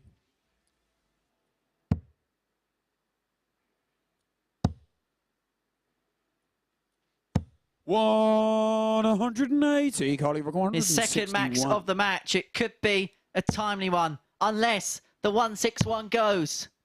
It won't on this occasion, but it's going to be left very handy. And so the max left 131 for Martin Thomas is going to have to go. It may still go. He went top 71. Carly required 24. And he's going to return, if he does with 2 at tops. Double 12 for Carl Wilkinson for a 16-dart leg. Hold a throw to lead by 2 legs to 1. I'm really, really enjoying the spectacle that both players are putting on here. I hope you are at home or wherever you're tuning in to us from this morning. Double 12. 41. Went against Carl Wilkinson in the opening leg. Martin Thomas taking that out with 1 dart. Carl Wilkinson returning the favour there. And that's 16 darter. Yet to see a dart missed to wrap up a leg at the moment. Both players 100% 60. Carl Wilkinson around the 100 on the average. You need to produce and your back's against the wall. 100. This is quality throwing from Carl Wilkinson. Would have been easy to have folded when Martin Thomas came out and broke the throw. 119. He's reacted very well. A 12-darter and a 16-darter from Carl Wilkinson. And he's just starting to 140. find use of that first dart. Tortoise and their hair darts. 96. Martin Thomas came out the traps, firing and flying. Carl Wilkinson's maintained that very high level, and as a result, he may find himself on the brink of a 3-1 lead. 123. And a breaker throw in the 4th. Leads himself 80 after 12. All Thomas can do is try and respond. Surely that 3rd dart is begging for the treble. It was. And so Wilkinson returns for 80 for that break. Double 10. 70. And that is the first missed doubles from either player in this match. And it presents Martin Thomas with this opportunity. He would have felt an unlikely opportunity to level us up. One dart at the ball, but it goes into the 25. Crucial Colley passage of play coming up as Carl Wilkinson returns for double 5. Is he going to split or straight for it? It is straight for it for Carl Wilkinson. And he cannot take out the 5, so he tees it up. Frustration. Required 25. It's multiple darts here to break the throw and be a bit comfortable on the scoreline. Double 12 was the double that Martin took in the opening leg. 13. Won't take it in this one. More Colley opportunities required 4. for Carl Wilkinson. This is for a 3-1 lead, but more crucially, a break of throw. Game shot on the 4th and it is leg. straight Carl in Wilkinson. the middle of the double 2. Carl Wilkinson establishes a 2-leg gap on the scoreboard. Most importantly, a break of throw. He has 3 opportunities now to seal the points, and Game 2 of them will be with throw. I don't know about you, I love that overhead camera angle. You see the full 58. trajectory of the dart as it heads into its intended target. One of the new additions to this production setup here at the Super Series.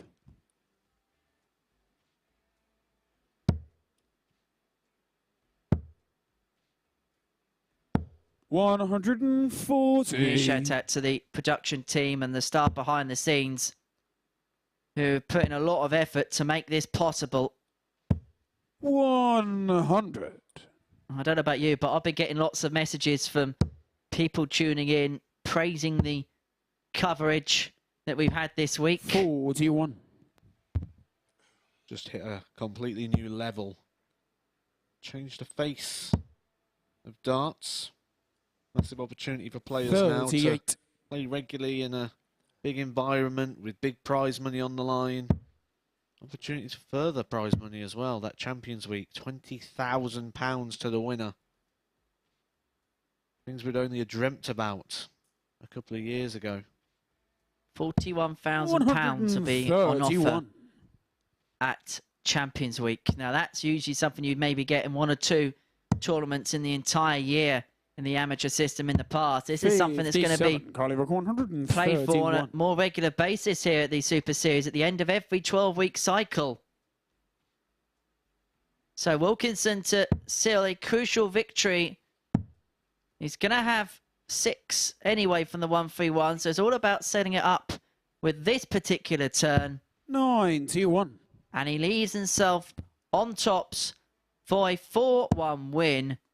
And it will keep him in contention to get through Group C. 100. Colley required so 40. tops he wants.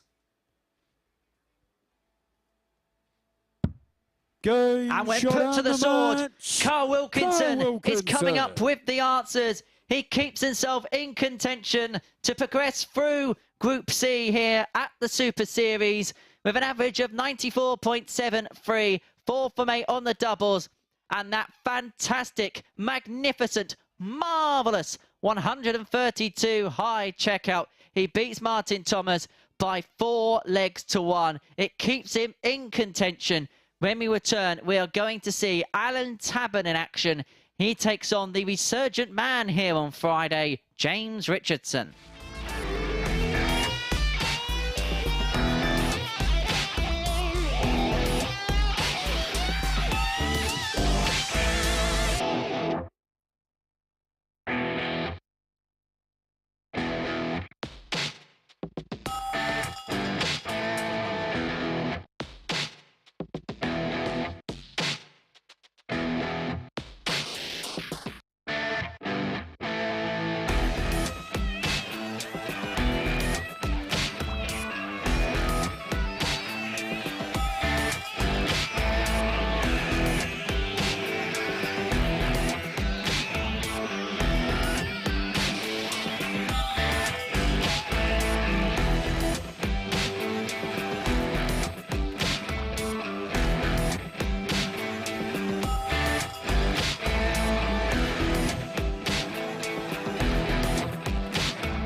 Welcome back to the MODUS Super Series and a sharp performance from Carl Wilkinson. See what I did there? Let's have a look at the stats. And as you can see, a 94.73 and a 4-1 win. He had 12 scores of a ton or more on there, 50% on the doubles, and that fabulous, it's a real showbiz shot, the 1-3-2 checkout. So let's have a quick look at the table, because that win keeps Carl Wilkinson right in the mix. He is on 6 points, still 2 points behind Martin Thomas, who he defeated in that one. Reece Colley still in a good spot himself on 8 points, but Dan Reid pulling clear at the top. He has won 6 from 7. Alan Tabern and James Richardson, well, their race is pretty much run. Alan Tabern is up next, and he will face James Richardson, so whoever wins that one will go 5th. And they go even money Tabern, 8-11 Richardson, a resurgent James Richardson, of course, who has won 2 from 2. Didn't manage to pick up a win at all yesterday, and as myself and Henry did mention, he left himself a little bit too much to do, but he could well be a bit of a spoiler today, and I'm enjoying his fighting quality. So the players are on stage with our referee Owen Binks in commentary. As always, Matthew Egger is joined by Henry Deacon. Chris, thank you very much. I think great minds think alike, because resurgent and Richardson was 2 words that were entering my vocabulary before this game got underway. It's been a fantastic start to the Friday for Ruthless. Yes, he's left himself too much to do, and it feels like Alan Tabern's done the same as well. But these two will be playing for confidence, playing for pride, playing for points. And of course, always a great opportunity to play at the Super Series. And as Phil Taylor alluded to on Saturday on the opening evening, this is the best practice you can possibly get. So make the most of every single game you get on that stage. Game on. Surely means Phil Taylor needs to come and get on that stage. He's hinting. Same week, Phil, same week. I'm going to keep fishing. See if I can get on that stage with the power. My word, you hit a 170 against Team Wing, we'll never hear the end of it. It'll be clipped many times. 45. Be the new Edgar TV fun now, won't it? Come on, Phil, come give it a go. 59. You say resurgent for James Richardson. I'm getting to that stage now where I'm getting a bit expectant. Sort of feel like something's bubbling today with James Richardson. He's 91. turned up aggressive. He's turned up frustrated, snarling at the board. That's when we see the very best of James Richardson. He's put some good stuff in today. Kicked off his day with a 4-3 victory over Carl Wilkinson, who we'd just literally seen he beat Martin Thomas. 87 the average in that, but he was very impressive. 57. Reece Colley 4-1 the victory with a 93.45 finish.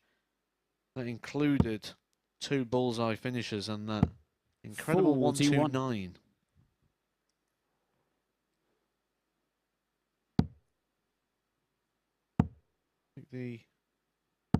Despite the improved performance from James Richardson, the surprising stat is probably the 180 column. We associate James Richardson with a lot of 180s. And he got the 1 so far today. That came in his opening win against Carl Wilkinson.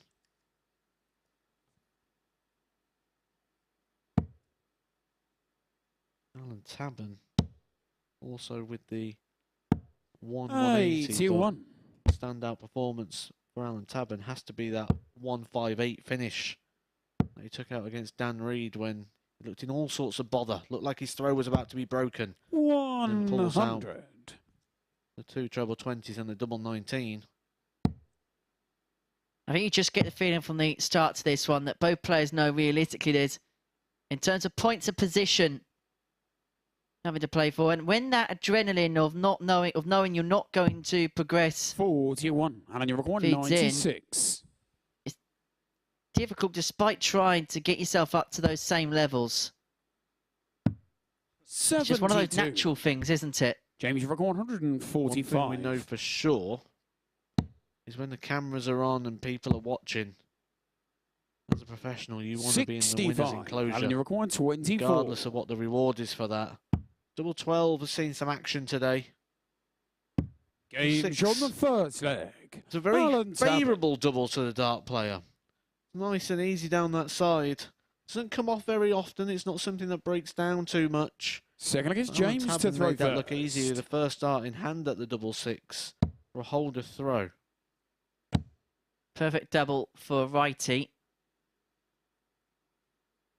140. As a lefty myself, I mean, I can't hit double 6 to be honest for love nor money, but it always tends to be an awkward one for all the lefties. Well, you've been a bit unfair there on double 6 because you say you're not very good at the double 6, but it's a bit unfair on the other 19 doubles, leaving them out. 58. We'll find out if we ever get the debut of the Hoover. We could put you on the same week as me and the Power.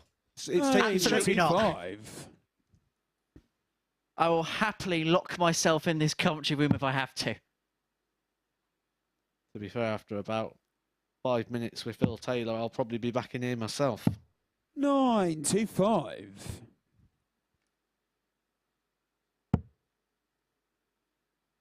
At least you haven't lost a leg against the Power yet.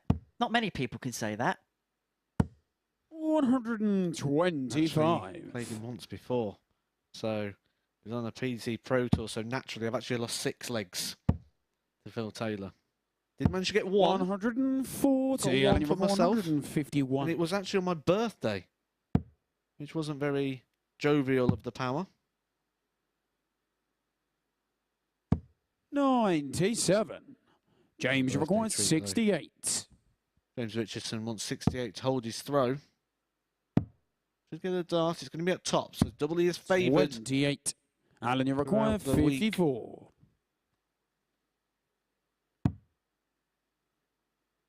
Speaking of favoured doubles, this is something that Alan Tabern has favoured all the time. It's just not worked for him all week long. 34. Nor has those 10s. James, you require 40. Well, that was a good break chance that's come and gone for the Saint. Games on the second And leg. Ruthless James pins Richardson. the tops to level us up at 1 apiece. 1 from 2 on the doubles is Richardson. Third against Alan to throw first. Both players are just waiting to get up to speed in this one. This visit might help. May help 180. impressively, significantly, magnificently. That's his second 180 of the day. If you 140. can get a second 180 in this leg, we'll be getting a bit excited. Not to be. I've just got vibes 60. for some reason that the 9 darter may be coming. It may be coming tonight in Group B. Quality lineup we've got there. Justin Smith, Graham Usher, 46. Jared Cole, Nick Kenny and David Pallett. Tight group, which will be concluded this evening from around 10 o'clock. 100. All 5 players in with a chance, but some have got more work to do than others. 140. Went Alan, for the- 161. Went for the max, but the better play there for Richardson would have been to have gone 42. for the 25 to ensure himself a go at the big fish. And so it means Tabern gets a free go at the 119. Alan, you're 119. Treble 20. Would have left him a dart at double top. 39. James, you require Richardson will return for 160. 116. Oh, that's a lovely marker. It 40. looked like a lovely marker, Alan, didn't it, that require first dart 80. to have then left him a go at double 18.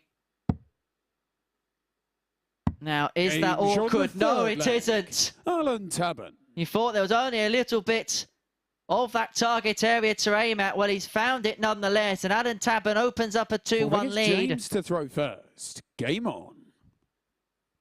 James Richardson may have thought he was going to return for that 76 when he saw the 100. positioning of those first two darts. We've spoke quite a bit today about the highs and lows of 45. James Richardson. Those 2 days with 5 defeats, the 3 4-0 defeats in a row yesterday. Losing to Martin Thomas, Alan 58. Tabern, and Reece Colley. But it's quite interesting when we say we've spoke about the lows a little bit, but actually the highs. He came down to a 97. one-game shootout with Graham Musher where he would actually have taken the lineup in Group B if he could have just won that one game against Graham Musher. So despite the fact we've had these really low 140. lows from James Richardson, we've had some very near misses and some very big highs. 44. Been like a roller coaster.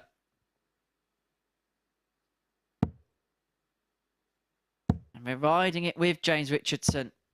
140. I'm not going to burst into Westlife, don't worry. 100. James requires 63. So 63 for what would be a routine holder throw to level us up at 2 apiece. Double 12. Game shot. As the simple fourth as leg. you like.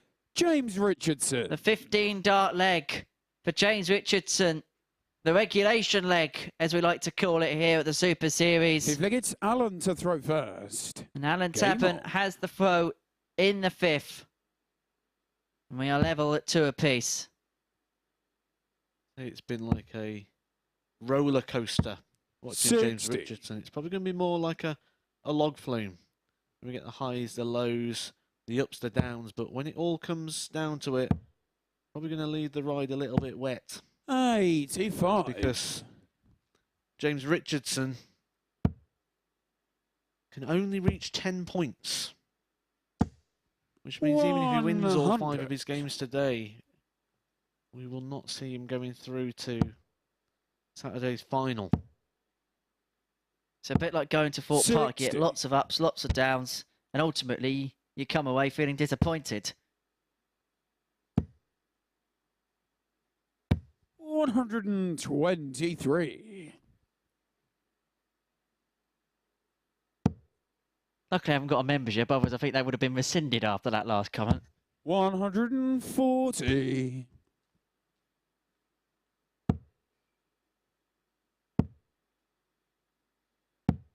$98.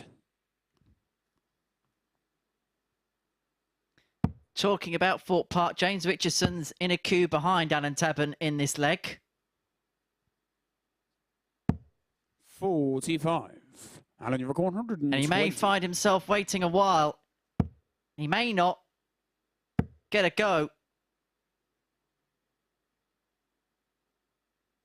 60. Because Tabern's left himself on 60 and Richardson's on 171.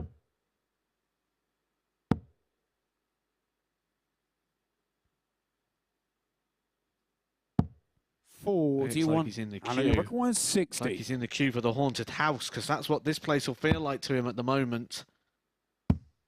That actually could work out to be quite a good marker. 40. It's actually James, you deflected require there off the 130. previous dart. As much as a marker the first dart was as much as a horror dart the second one was. And it will be a house of horrors if Richardson could get the 87. bull. Alan, you require 20.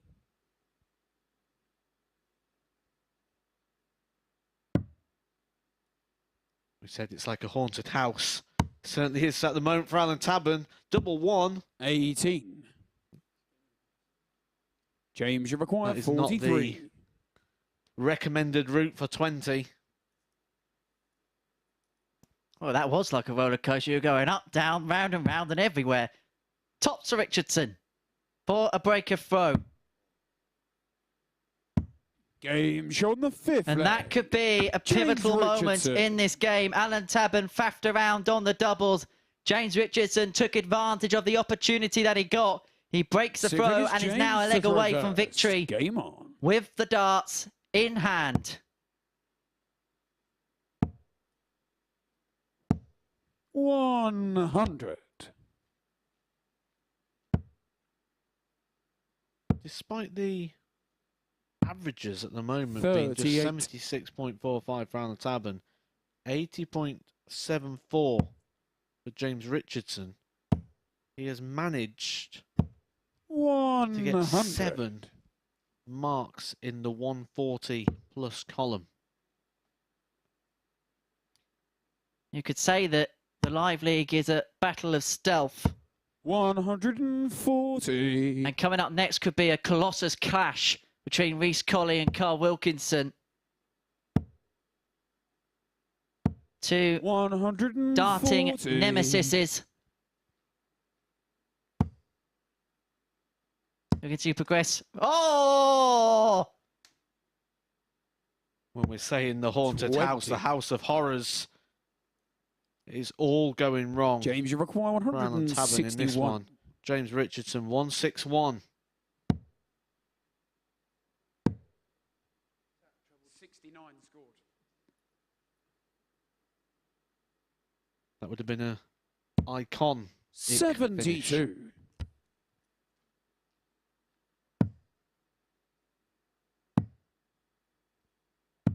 133. 89 for the match. James, you require 89. Start on the 19s. 70 left. With Tabern on 170, he may go the bullseye route. He hasn't. He's gone aggressive. Leaves him 60. 49. Alan, you require 170. It's given Alan Tabern the tap on the shoulder to say, I don't think you're taking this out. And he was correct to think so. And so 95. Richardson returns James, for you tops require for the 40. match. For a 4-2 victory. Game And James Richardson makes it 3 from 3 on Friday. This crazy week for Ruthless goes on. With an average of 81.43, 4 for 9 on the doubles, a high out of 63. The unpredictability of James Richardson continues. And coming up after the break, what could be a crucial game in terms of qualification from Group C as Reece Colley takes on Carl Wilkinson.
Good morning and welcome back to the MODUS Super Series. Well, the resurgent Richardson continues with a 4-2 win over Alan Tabern. There is the stats: 81-43, 4 out of 9 on the doubles, and a huge difference in that 140 plus column.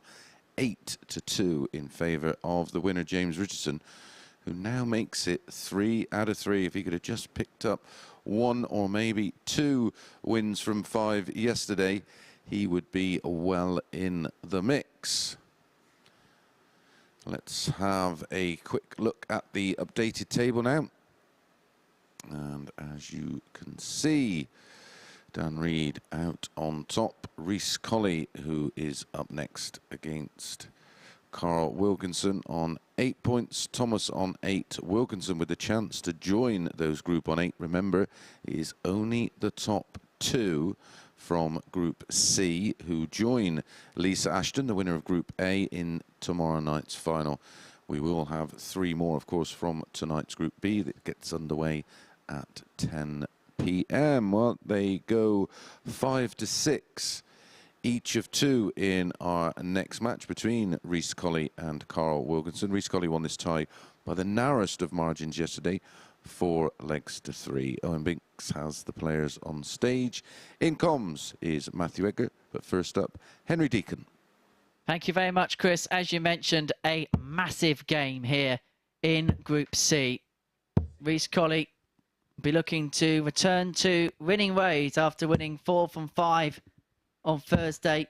Yet to get off the mark on Friday has the 23-year-old from Dudley up against Carl Wilkinson, who is making somewhat of a late charge. He's the 2018 Polish Open champion from Barnsley in Yorkshire. Sort of feel every game from here for Carl Wilkinson is vital. That last game, we saw the very best of him, a 94.73, the best he's been able to put in this week so far. First, I get to Reece to throw first. So. Game on. It's Martin Thomas who opened that game with a 12-dart breaker throw. And saw the very, very best of Carl Wilkinson that allowed him to win that tour card. The seasons 45. of 2019 and 2020. Q School is a tough beast to crack. And he has found the winning formula there. 84. But it's only the beginning of the journey. Everyone's goal objective is to be a tour card holder, and of course to get through Q School is some achievement. But then, yes, you've had that huge moment 59 in your career, but then you've now got to reset to realities of 2 mainly by and large tough years on tour. 58.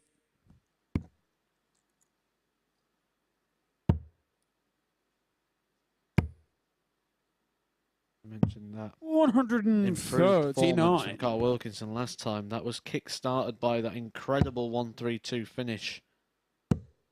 Hitting the bull. 25, treble 19, bull for the 1-3-2. He'll wanted to get that breaker throw nice and early here. 46 the board, but doesn't leave a finish on this occasion.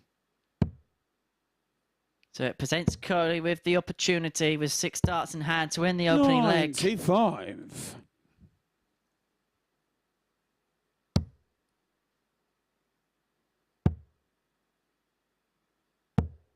$36.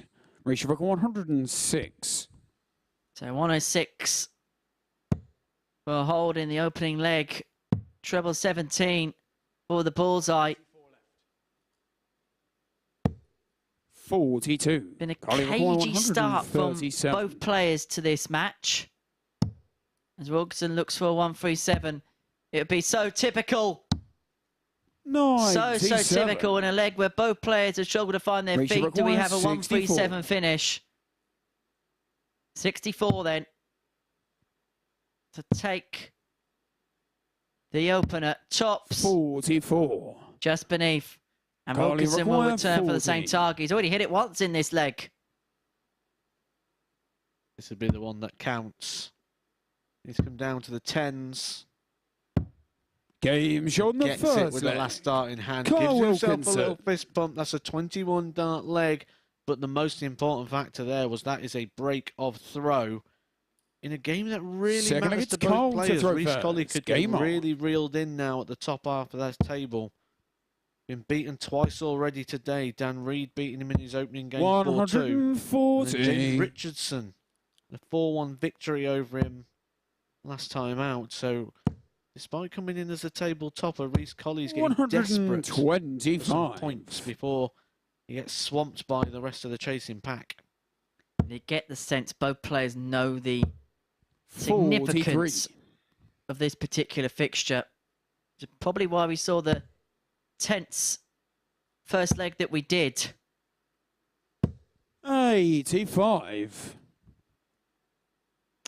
Of course, today's social media activity at MSS Darts on Facebook, 60. Twitter and Instagram is to find myself a darting nickname. Lee Boyce has been back in touch as Coley wants to go 140. for the 180. Goes the other side of the wire. He suggested the Karaoke Kid. Does that mean we can expect to hear a song from you today? 96. Reach for 151. Probably for the best if I leave that side alone. Poor counting there from 190. Wilkinson. Doesn't leave himself a finish by using the 19s in that situation. Just gives Reece Colley the luxury of knowing he's going to be coming back. 70. Reach for 132. After just 12 darts, this is a great response from Reece Colley. Game shot He on the said he needed second to leg. respond. He Reece said it's Colley. getting desperate for him. And then he bings a 14 dart leg to re-break the throw. Third against get Reece this to throw back first. in his own hands. 2 breaks of throw, as Matt rightly mentions. And Reece Colley with the darts in the third is looking to make a 180. charge, looking to make a push. And that's the perfect way to do so. 140. And now the question on everyone's lips is, can he follow up? Can he? 140. And just as Owen Binks was getting a little bit excited with the 140 call, I thought it was in. That was Reece Colley's second 120. 180 of the day. That was a feature of his game yesterday. He was the biggest 180 hitter of the day, which wouldn't have been the prediction with James Richardson in the group. 9 145. 180s across his 5 matches yesterday. And this is exceptional darts from Reece Colley.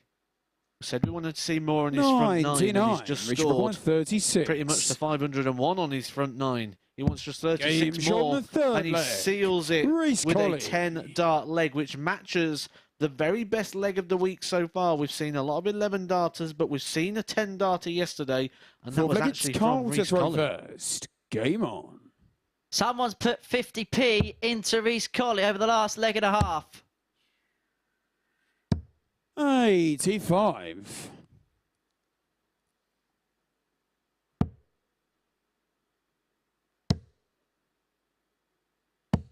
70.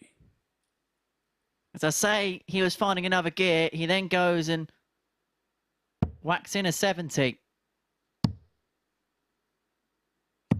136. He was averaging in the 70s in his opening game. 60. Defeats Dan Reed. Really raised that in his second game up to the just shy of a 92. In this one, nearly touching the 81. 95. So he's getting stronger as the day goes on. But he's still searching for those points. He needs to find that secret sauce that 45. turns playing good darts into wins. There's meant to be a special McDonald's sauce in there somewhere in Germany, something like 61. that. I don't know, there's like a special sauce they only have at McDonald's in Germany, and apparently people go over to McDonald's in Germany just to have like a cheeseburger or something like that with that specific Collie sauce. 138. Not heard of that one before. 94. Don't think I'll be rushing over, though. Oh, Wilkinson's rushing through this leg. 100. 44 Colin points required away 44. from leveling us up. Turn it into a best of 3.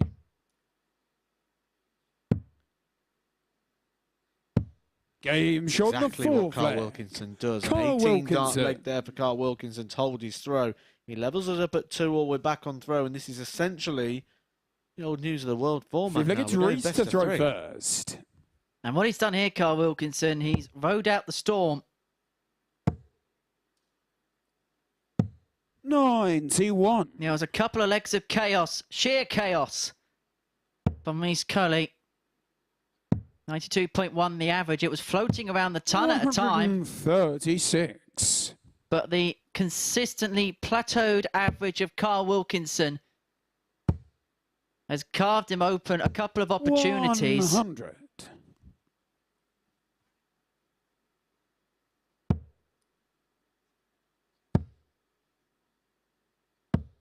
We mentioned the tortoise and the hare, didn't we? A couple of games ago. And that mantra and that logic could be applied to this particular match. 85. Carl Wilkinson's consistency could open up the opportunities. He's going to have to find a break of throw in this particular leg. Could do with another treble. 86. And so the man from Dudley will get 6 from 225. And that's a perfect mark with the first dart. And decides to go for the max. 180. Gets the max, his second of the game. To leave 45 after 12. 99. Reach required 45. 45, a nice 2 dart. Take your pick. Going 5 for tops. 25. Misses. The Carly required 45 offers 80. the opportunity. Carl Wilkinson, who will be expecting at least a dart. Should get a dart. Does get a dart. 40. Misses the dart. And we head into Reach required the 20. huge moments territory again. Carl Wilkinson's missed a dart for a break of throw. Colley returns for double 10. Has to move across. That first dart's awkward. Even more awkward. 10. And he moves too far. Carly required 40. And so Wilkinson will return for that break of throw to open up a 3-2 lead. Game Which shot the fifth subsequently leg. now gives Carl him the Wilkinson. darts for the match. And Carl Wilkinson has just been waiting for opportunities. And they've been presenting themselves over the last couple of legs. And now he finds himself in a position where he is throwing for a huge victory. It will put him on to 8 points, level with his opponent here. 99. This is great news if you're Dan Reed as well, who takes on Martin Thomas next.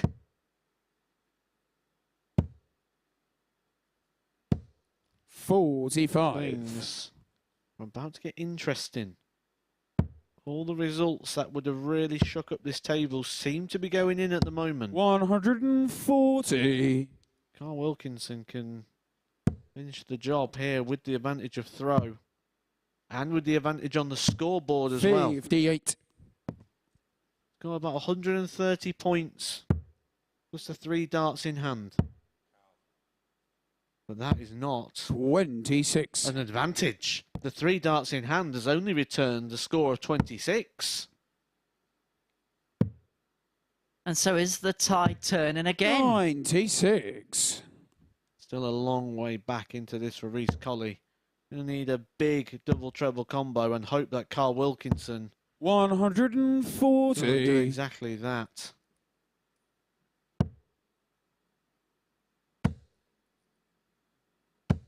Well, 140. Colley required 96. That play there from Reece Colley is questionable. It may be academic. If Carl Wilkinson can take out the double 8 for the match, which he does, and it is a 4-2 victory for Carl Wilkinson, which opens this group right up in turns for qualification from second spot. Let's have a look at the match stats. An 88.47 average for Wilkinson. 2 maximums from Reece Colley, but it's that 2 from 9 on the checkouts, which has ultimately cost him in the end. Carl Wilkinson also had 9 darts a double, but he got 4 of them, and that is why he's a victor in this one. After the break, we're going to see the man at the top of the table, Dan Reid. He takes on Martin Thomas.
Welcome back to the MODUS Super Series.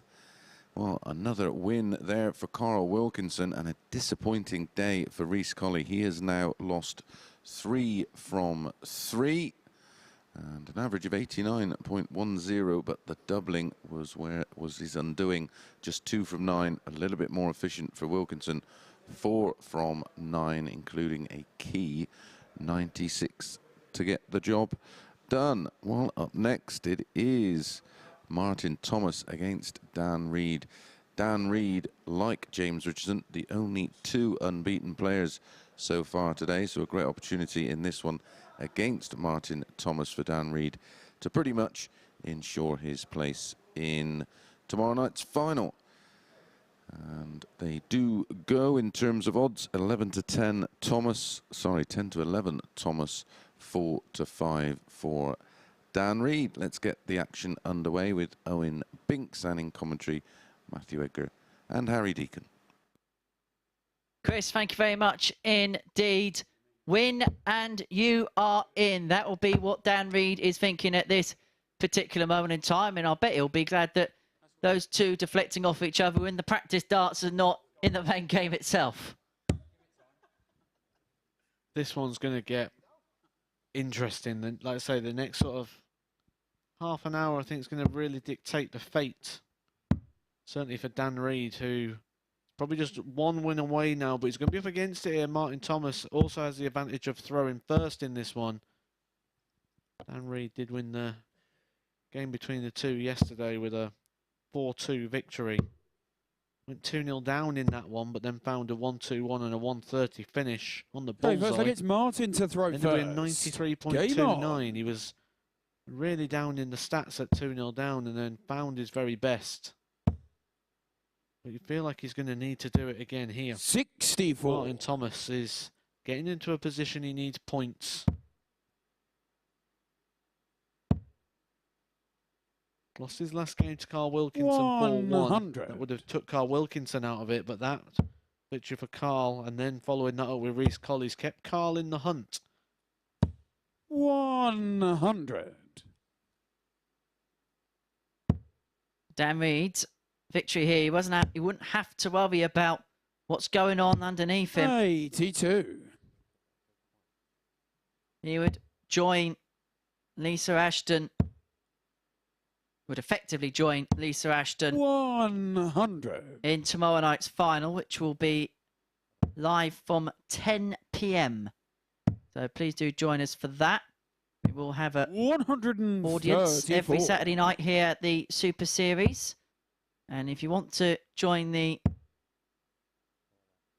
darting fun here in Portsmouth, head over to dartshop.tv where you can find out more information and obtain tickets to join us for Saturday night's finals here at the Super Series. We've got the 140 rest of this phase up to week 12 available to purchase. So please do join us. Well, Dan Reid here in the opening leg has led 45 after 12 for a potential breaker throw. Tops. Game shown the first. Excellent from Dan Reid. He loves that breakdown, doesn't he? 5 for either tops or 10s. It works for him again this time round. Gets the breaker throw at the earliest possible opportunity. Leading 1-0. And he can try and stamp his authority all over this game. And in turn, stamp his authority all over this group. 100. And secure a place, in effect, to that final. We spoke about the bounce back ability of James Richardson to recover from those 5 defeats again yesterday and come back today and be perfect across the board so far. Dan Reid exactly the same. He's looking at top in this group, despite the fact we've seen him on Monday, Tuesday, Wednesday this week in Group A, where he actually propped up the table. He was on the opposite end. He was at the bottom of the table, but Chris Mason did allude to at the start of this group that Dan Reid actually was producing the best average of the week. He just wasn't able to convert the wins and ended up 81. Certainly recovered the situation well here. I feel like he's getting better as each day goes on. And if that trajectory continues, then that could well be a danger come tomorrow night. He's got to get there first. He's got to automatically qualify, but he's put himself in a marvellous position to do so. 140. You sense he's on the verge. Showing some signs of some special stuff today. 140. Down number 195. 120, 101 finish, 80% on the doubles in the opening game.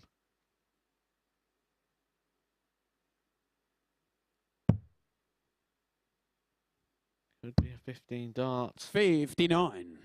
Martin Martin Thomas will be Require, happy with 15 83. darts. That would be a breaker throw for Martin Thomas, and it would level up the game. Can get 2 darts at the double 16. Game shot And the he second takes leg. the double 16 with the Martin second dart in Thomas. hand. It's an 83 finish from Martin Thomas and a 15 dart leg. It is one apiece. It is one apiece on the breaks Martin of to throw. first. Game on. Martin Thomas throwing first now. Try and play himself into contention for Saturday's final. And some really good stuff as well 41. from both players. Both come out the stall superbly. Trading blow for blow. 97. Dan Reed averaging a shade under a ton. Martin Thomas is average dipped as a result of the last visit, but it's going to come up significantly now. 140.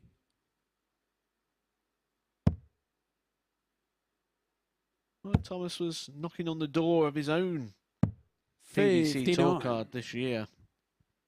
Finished third on the Challenge Tour last year. Just one place outside those automatic places for the Tour card spots. 100. Was a position that saw him get into the UK Open, where we've seen him a couple of times now. 100. Just when you finish third, probably the most painful position to be in when you just won away. You sort of count up the games that you didn't win. 180. Martin Thomas hits his first 180 of the match. Found quite a few 180s today. 180. Martin, you're recording Snap. 40. But that one from Dan Reed could be academic because Martin Thomas, 1 dart left at double 10. 20. And Dan Reed Dan now has an requires opportunity 65. to get what will be the 3rd consecutive breaker throw in this match. But 25. he has missed the big number, and Martin, Thomas you're recording 20. will return for double 10. Easy for me to say. And not so easy for Martin Thomas to hit. Game shot on the third. But the double leg. 5 is. Martin And that's Thomas. the first holder throw we've seen in this game thus far. And it sees Martin Thomas open up a 2-1 lead on Dan Reed, 4th leg, it's Dan to throw first. who should have had a dart himself for a 3rd consecutive break. 96.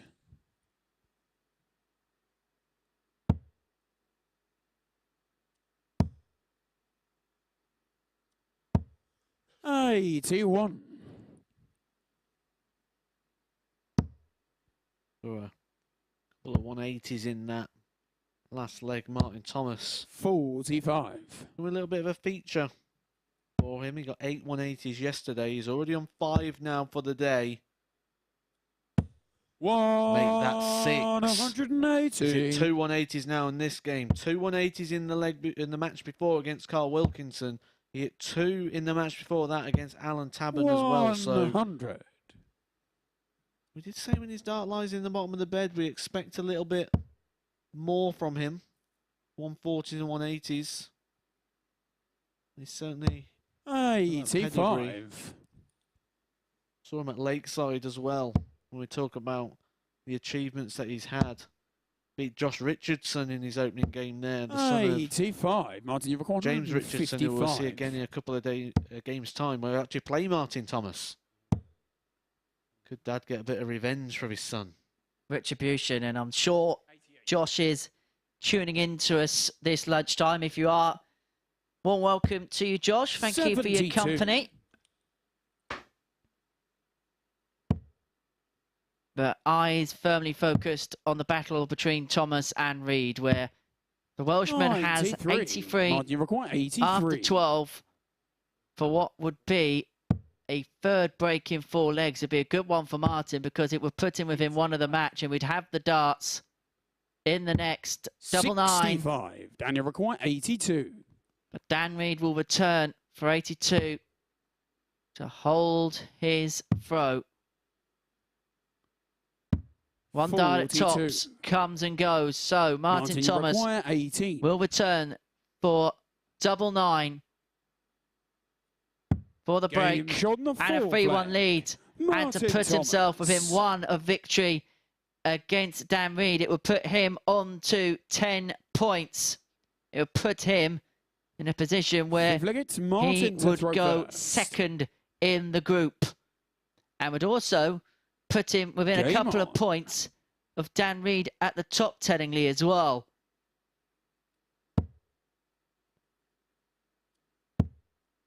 And is going about his business nicely.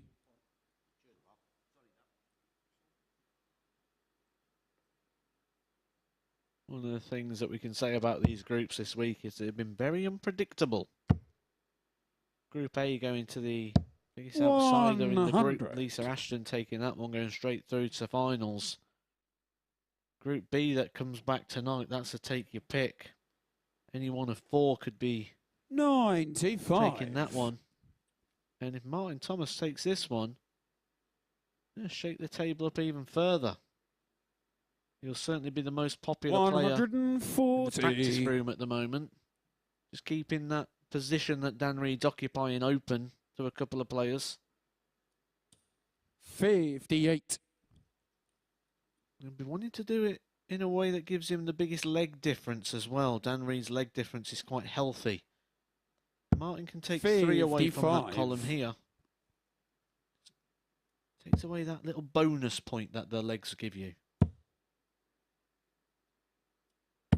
To leave double 14 after 12 for the match. Well, 140. I think in that situation, yeah, try and go for the maximum. Just try and make Martin Thomas feel a little bit because Owen Binks would shout the big 180 call for the match. Double 14. 14. And it goes inside. Daniel requires 66. But yet another break in this game. 11 for tops. 46. Drags just below. And so Martin Thomas returns for the match. 14. But it is right down at the bottom of the board at double 7. And it sneaks into the top right-hand corner. And Martin Thomas now has put himself in a superb position to qualify for tomorrow night's finals, beating Dan Reid by 4 legs to 1 with an average of 92.85, 4 from 13 on the checkouts, and 3 maximums in that match as well. Congratulations to him on that victory. After the break, we're going to see Reece Colley in action. He's going to get his first victory of the day as he takes on Alan Tabern.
Good afternoon and welcome back to the MODUS Super Series. Well, a big win there for Martin Thomas.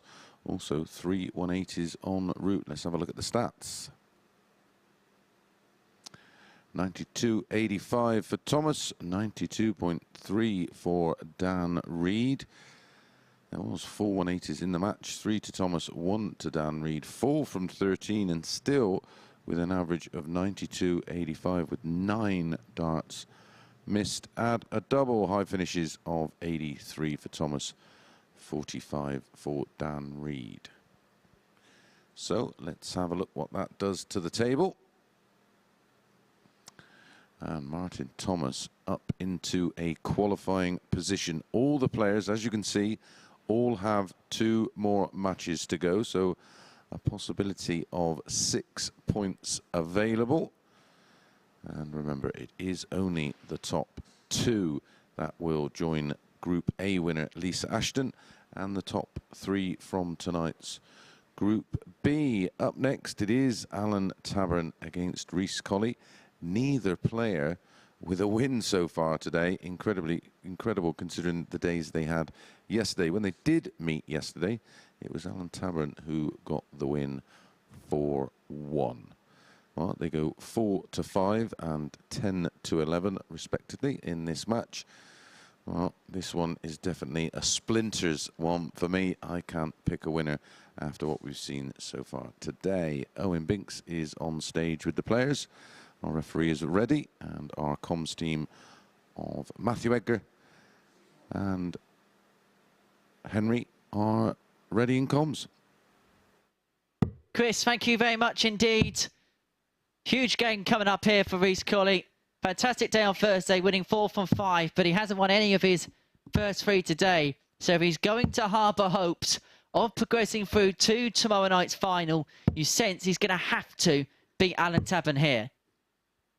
I think the biggest concern at the moment for Reece Colley is that legs column as well. He took that heavy defeat 4-1 to James Richardson earlier on today, and his leg column's now down to just +1. If he loses this, he's guaranteed to be at least reset on 0. Alan can dish out a 4-2 and push him into those negative legs. That could be the end for Reece Colley. 94. Only 4 points left to play for. And if he don't take the 2 in this one, can only reach 10 points. 100. And the leg difference will not be in his favour. Carl Wilkinson and Martin Thomas both on +4s at the moment. Martin Thomas 140. Is just 1 game away from taking it away from Reece Colley. 53. And this is what's so gripping about these 2-day groups is a player who plays so well on the opening day then has 59. a poor start to the second, and suddenly overnight, where they would have felt so good about themselves and their chances of progressing through, 41. suddenly get nervous, and when you see the chasing pack begin to catch up to you, you can sometimes panic. 60. Well, Reece Colley yesterday averaged 87.64 across all of his matches. 9 180s. Significantly better 100. Reach for 148. for the whole season so far. Double 14. Game 4-1, 4-8 for Reece Colley. What a way to start the match. A sporting acknowledgement from Alan Tabern. Second against Alan to throw first. In a game which we've said he's got to win. That finish will give him an almighty boost of confidence. 60.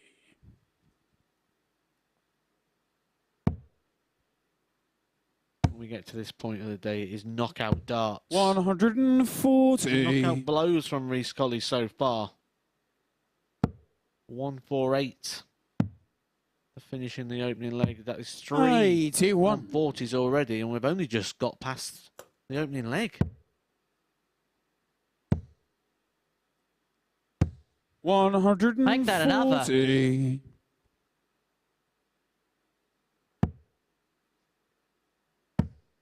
140s in each of the 2 legs so far. 140. And Alan Tabern will join the 2 treble party here. 49. And despite hitting the 2 140s, that slip in the treble 3 has opened it up for Alan Tabern. Or it did open it up for Alan Tabern if he could have got a big visit there. Reece Colley gave him a gift. And he handed it straight back. 132. Last visit, I gave you my darts. For the very next throw, I gave it away. 100. Christmas is coming, as we discussed yesterday.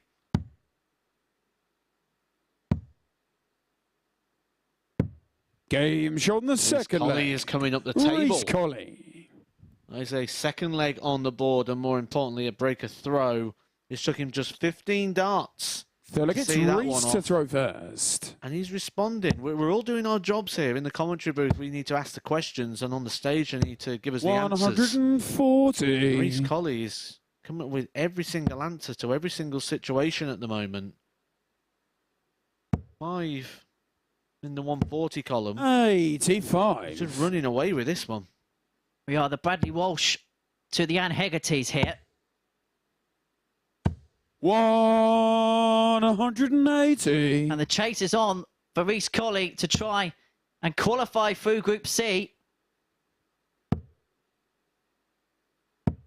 The player who came in today thinking he was going to get through to Saturday, and then losing 3 matches in a row 145. to then produce this level of performance is absolutely incredible. This leg has been 140, 180, 145. Reach for 136. He is on for a 10-darter. Game shot. Excellent from Reece Colley, and the average is 112.72. It's absolutely superb from Chaos. Fourth leg, it's causing Alan to chaos. throw first. And he's gone from a 4KA to a Ferrari in this game. 140. The best leg of the week so far has been a 10-dart leg. 140. 3 times. Have a look at that, 114.63. The record average is 118. Jason Askew got that right at the very beginning in the previous studio. And if Reece Colley could get a potential 10-dart leg here, 140. he may be able to break that record. 140.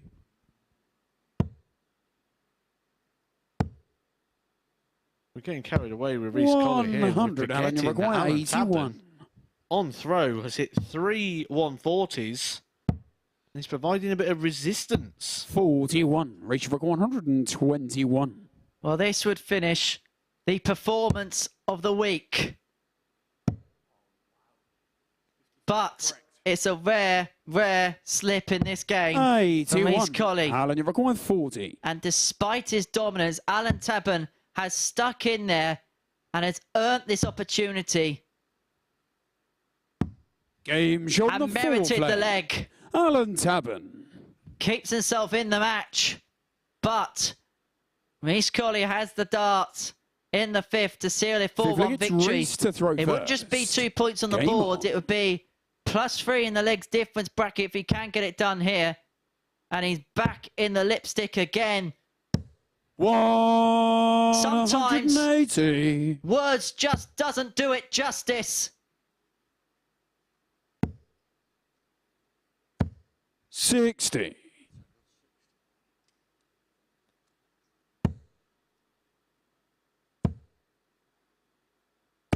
100. This is an absolute privilege to watch, privilege to commentate on. I hope you're enjoying this. 60. Wherever you're tuning into us from. This is a statement performance. 131. It's reactive. 3 defeats. He lost 4-2 to Dan Reed. He lost 4-1 to James Richardson. He lost 4-2 to Carl Wilkinson. And then he comes on the stage. He's looking at getting this wrapped up. Does have the luxury of time. 50. Alan Tavern way back on 3-2-1. Probably feel he's got at least 6 darts from here, Reece Colley, to get this wrapped up. Leaves double top after just 12 darts. 140. Ratio required Will 40. be 6.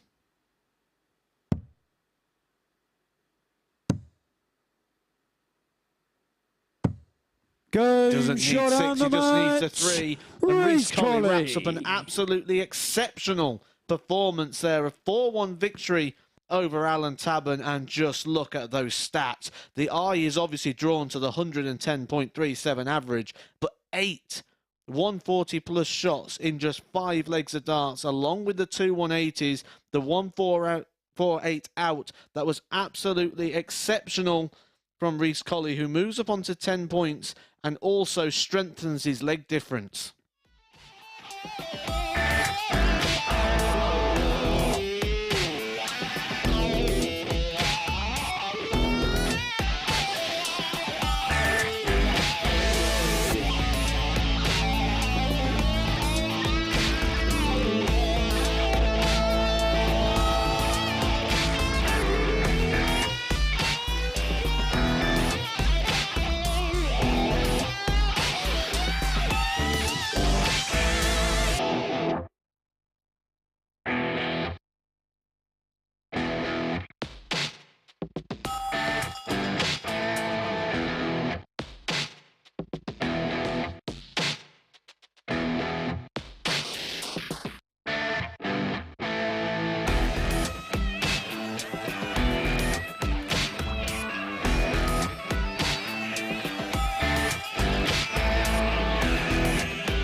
Good afternoon and welcome back to the MODUS Super Series, and that was a super performance from Reece Colley. Let's have a look at the stats. They make wonderful reading.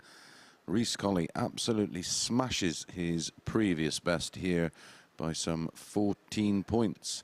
110.37 the average, 2 180s, 8 140s, a high out of 148, 50% on the doubles. Well, the record was up for the offering there. Let's have a look at the table. And it was a needed win for Reece Colley. He goes back into second spot with Martin Thomas, both on 10 points, both on +4, but Martin Thomas with a game in hand, of course. Up next, it is James Richardson against Martin Thomas. And Martin will be hoping for a similar result as yesterday, as he won that tie 4-0. They go 4-6, Martin Thomas, and 11-10, James Richardson. Owen Binks and the players are ready on stage. In our commentary box is Matthew Edgar and Henry Deacon. Thank you very much, Chris. Martin Thomas against James Richardson up next for us. And for Martin Thomas, he seems to have the eye for victories against the Richardsons. He's won 3 out of 4 against James, including victory in yesterday's encounter. And he also beat James's son, Josh, in a qualification match for the 2022 WDF World Championships. So on that logic, it may well be a Thomas victory, but Richardson will be hoping to win not just for himself, but perhaps for his son, and some retribution for that lakeside encounter. James to throw first. Game on. Said all day that Martin Thomas was a eye catcher yesterday for me. And 135. that sort of vein of form. Kicked off the day with a victory over Alan Tabern. We saw him in that great performance last time out, beating Dan Reed.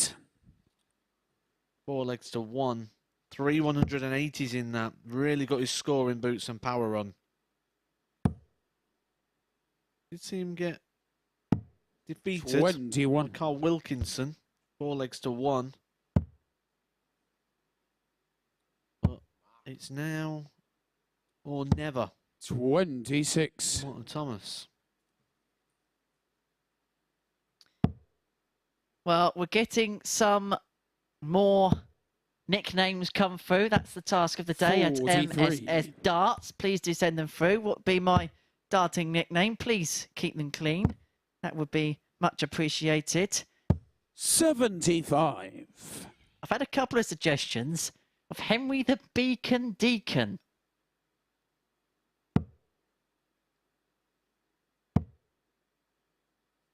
I don't think we're going to get anything better than the Hoover. I think the Hoover's winning the day.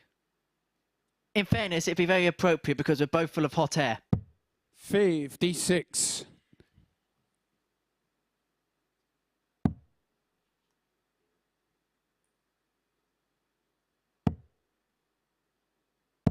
Hey, 2-1. How often do we see that when you miss by a long way, then your next dart goes straight in the target? Well, Thomas not getting too many in the target in this opening leg, offering James Richardson the chance to hold his throw with ease. 81 with 6 darts in hand. 41. He tees it up. The tops. Been trying to tee that up all day long, so going to be in preferred territory. 140. Come with 3 darts in hand. James required 40. Hold his throw. And the way his darts lie, well, I was going to say, if you can get one just above the wire, that would be perfect. That's the worst dart he could have possibly thrown. Double 19. From one end of the board to the other, it doesn't matter. Richardson. From the north to the south, James Richardson gets the double in the end. I suppose we could call it a double-double out. He leaves Martin Thomas 1-0. I was just about to pick up on you saying from the north to the south. 96. James Richardson from Northamptonshire. I was just about to put in a Southampton comment and then realise we're no longer there. 58. Careful saying that around these parts.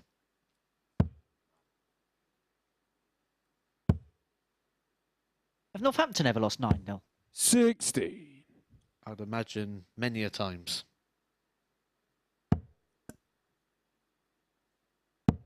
Play at 6 Fields. Once upon a time, home at Coventry City for a couple of years.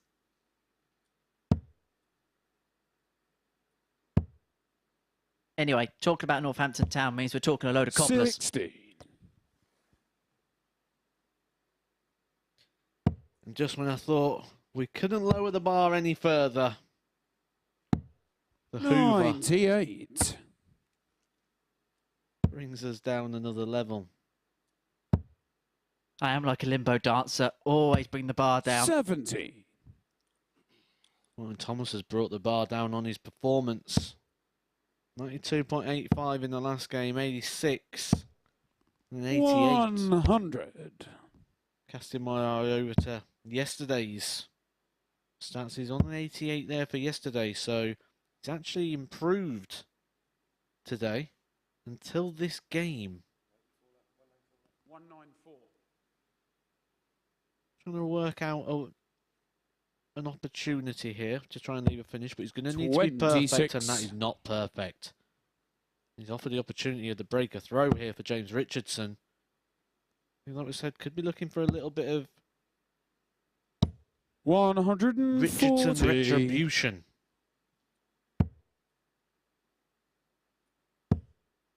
And it has been oh so comfortable 95 for Richardson thus far. 50. Tops, he loves it at the top end of the board. Now along for double 10. Now, is that dart at the single 10 on the second a help or hindrance? James it turned out to be Richardson. a help, and James Richardson is 2-0 up in next to no time at all. It's a game that's yet to really catch fire. Fell against James to throw first. Game on. Let's see what leg 3 is going to bring. We've got some more nicknames coming 45. through. Jamie Durrant has been in contact with us today, and he says, see, I find it hard not to have a little bit of a chuckle when I read these out. 100. Heavy Defcon Deacon. Must be a fan of computer games. Call of Duty. 140. Damon Darts has said, Henry Will Gone Kid Deacon, brackets blue. 30. Someone was going to mention it at some point, weren't they? 60. We just close the poll now. Nothing's getting past the Hoover.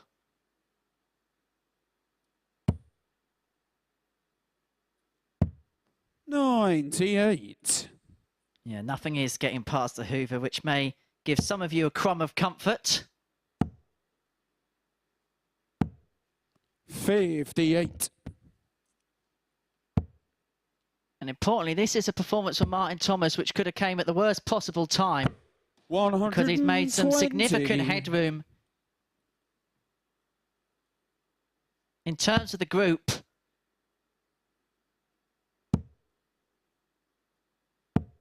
$60. Martin, you've especially Reece Colley 153. getting that victory against Alan Tavern in the last game. It makes things very interesting. Dan Reid will just enjoy every 60. single second of this. James, you've got 138. Martin Thomas might not be finding his best darts in this one. He's certainly let the performance dip.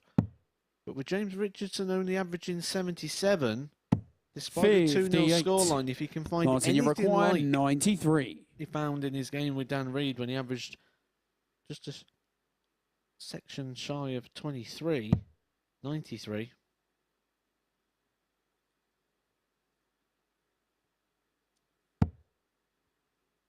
Could easily claw this back. 37. Might be James, you require 80. hard to claw it back though if James Richardson takes his 80. I think our first start was at tops. It could be a hindrance, Game shot but it's not. He's come right around James it. He shuffled Richardson. right over to the edge of the hockey. Could barely get him in the camera shot. And he gets it over the top of those two and finds the tops. Fourth leg, it's Martin to throw first. 3-0 Game to on. James Richardson. Martin Thomas needs to win every leg from here. And in fairness to Richardson, okay, the scoring phase of this game hasn't been the greatest, but in terms 100. of the doubling statistics, he's 3 from 5. So when presented with the opportunities at a double, by and large, he is taking them. But for both players, it's been this 100. phase of the game which has caused them great concern. 83.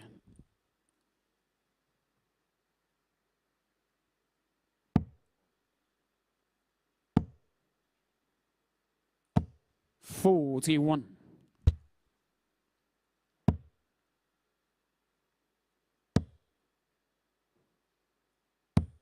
45.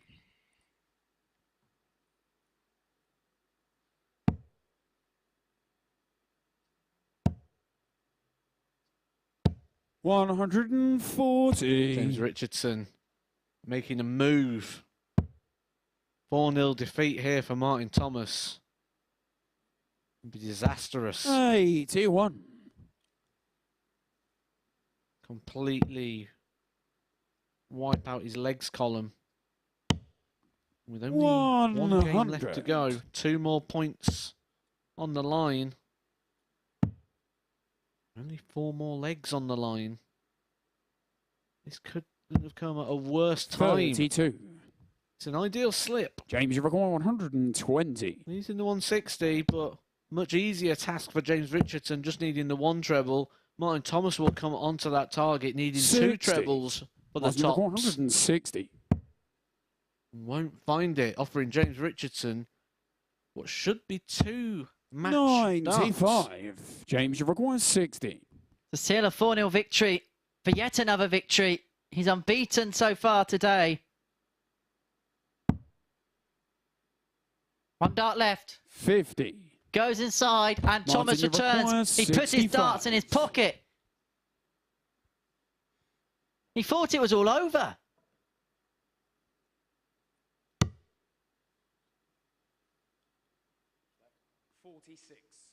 46 remaining. Was he putting his darts away, thinking the day was over? Game shot on the 4th leg. That leg is Martin over. Thomas. Incredible 65 finish.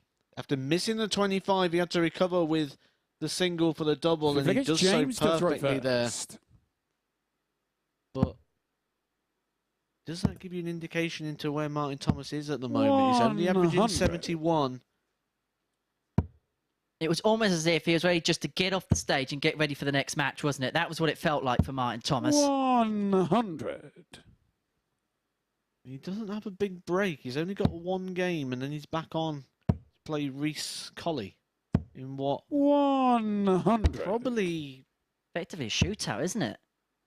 It depends on the result of this one, really, because if James Richardson takes this, 85. Carl Wilkinson has got 2 opportunities. He's got Dan Reed and Alan Tabern still to go, so Carl Wilkinson could swamp the field.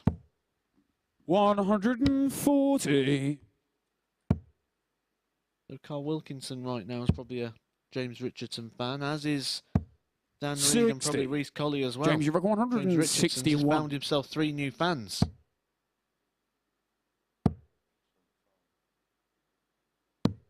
$63. Good last dart. Thomas isn't on a finish now, but the way that first dart lied, he should very much find himself on 1 and find himself on a handy one. This leg isn't over yet. This match may not be over yet. And Martin Thomas 58. Martin, has you've got carved 176. open an opportunity for himself. This would be for a big break. 62. But he's now acquiring James, you've got snookers. 40. He's acquiring a miss from James Richardson.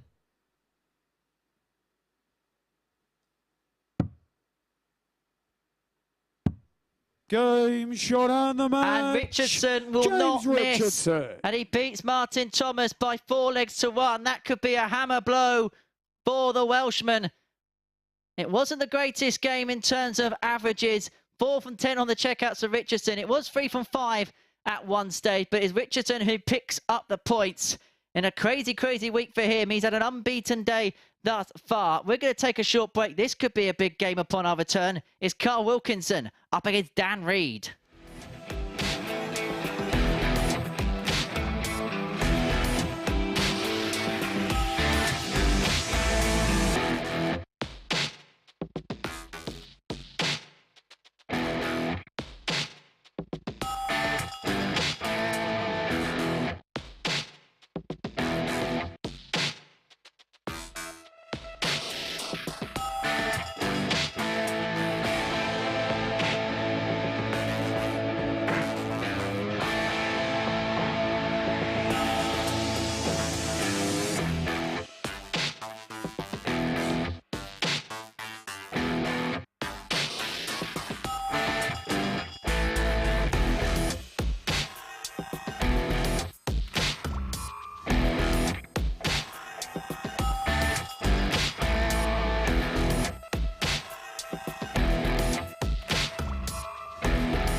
Good afternoon and welcome back to the MODUS Super Series. Well, James Richardson makes it 4 out of 4, and how costly will that defeat be for Martin Thomas?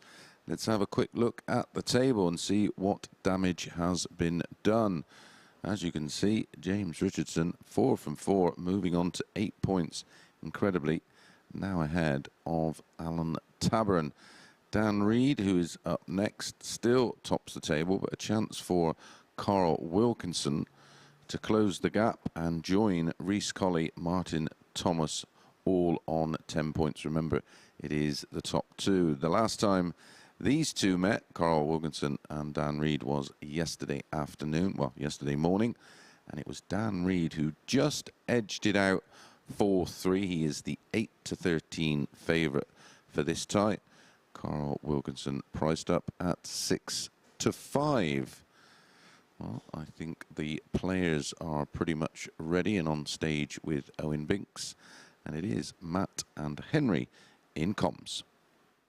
Thank you very much, Chris. Dan Reed is in the position that he would have dreamt of yesterday morning to get himself into tomorrow night's final. He'll do so with victory here against Carl Wilkinson, the 38-year-old from Barnsley, the sword. Up against Dan Reed, Dan the man, age 24, from Thatcham, former semi-finalist on the Challenge Tour.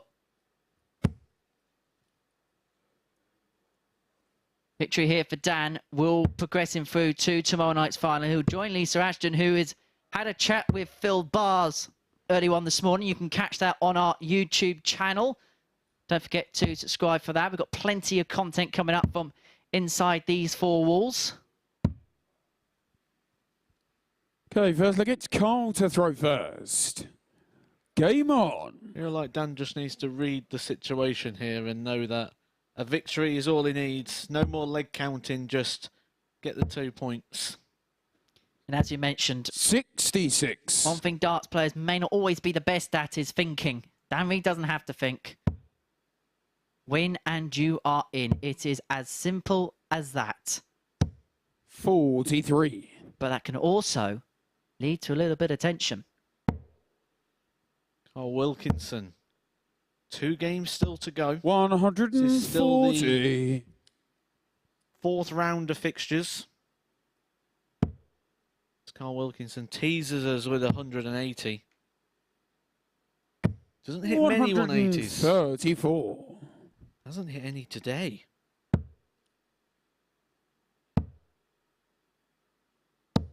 $100. Yeah, a couple of 180s, but when I say a couple, I literally mean a couple. 2 180s yesterday. Yeah, it's got a couple of 177s and 174s. Likes to switch around the board a little bit. But 2 180s in. This is now his 9th game. 59. As you mentioned, does like to move across the board. Spotter's nightmare, that.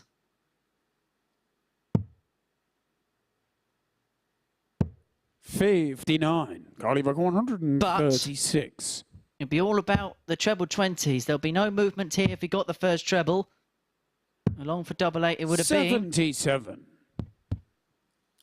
Went for the single 19 there, which had teed him up on tops, but might have just come out of the hand a little bit. Skew whiff, and he's missed the board. 140. Well, he's just gone back to the table and he's 59. wiped his hands with the towel. Tops. Game shot in the first. But it doesn't matter. It's all academic in the end. Carl Wilkinson. Wilkinson gets the opening leg on the board. Sweaty palms, no problem. Second against Dan to throw first. Some people would call that a hand towel. 60. Some people call it a bath sheet. Those hand towels for Carl Wilkinson must be quite sizable. As we've mentioned, he does have gigantic hands. 100. Probably needs to use one of the tables that the crowd will be using tomorrow night. 100. Put his towel on. Audience join us tomorrow.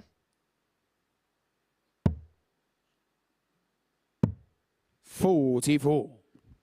as a player, how often do you go back and just dry your hands out? Because on the stage, you're naturally going to get sweaty palms. Is it something that happens every couple of legs? Something like that for the common fan, a bit like myself, who perhaps doesn't look at those traits so often? All comes down again. That's more of an individual question. 39. Everyone will be slightly different with that. Some people get a little bit sweaty. Some people don't. I'm certainly one of those that don't like to be over there too much. I just rest my case there. Very rarely, especially in these short formats, pick up 174, Daniel. the 120. cold bottles, so you get a little bit of moisture on the outside of them. That might be what's gone on with Carl Wilkinson when he missed the board there. Game shot on the second Reed leg. does not miss the Dan board. Reed. Takes out the 120. He has been very good at these combination shots today. He took out a 120 in his opening game, 101. Phil, it's Cole to throw first. 1-2-1. That adds to that on. column of big ton plus finishes for Dan Reed. But importantly, in the context of the leg, Carl Wilkinson got a done that to leave himself on 44. 140. Dan Reed then takes out the 120, and it could have completely flipped this game on its head. 100. All about composure, all about timing, and at the minute, Dan Reed seems to have both in an abundance. 95. And we mentioned a couple of days ago, Dan Reed's a player who builds his game upon confidence. Doesn't always give it away 140. in his body language on stage. But if you have a look at his results line, it's something that we're very lucky to get to see here at the Super 65. Series. There tends to be a trend of results where he may win 3 or 4 on the bounce, then lose 3 or 4 on the bounce. 140. And at this present moment in time, he's feeling good. Both players will be feeling good. Both players playing good. Both players playing above their weekly stats so far. 121. This is a break opportunity. Something we've seen Dan Reed take already. He took it out earlier in his game versus Alan Tabern. He replicated the 120. 96. Can't replicate the 121 this time. Carl Wilkinson, lots to do though. Big job for the big hands. Carl Wilkinson. 60. Daniel required 25. 5-10 is Dan Reed's MO on 25.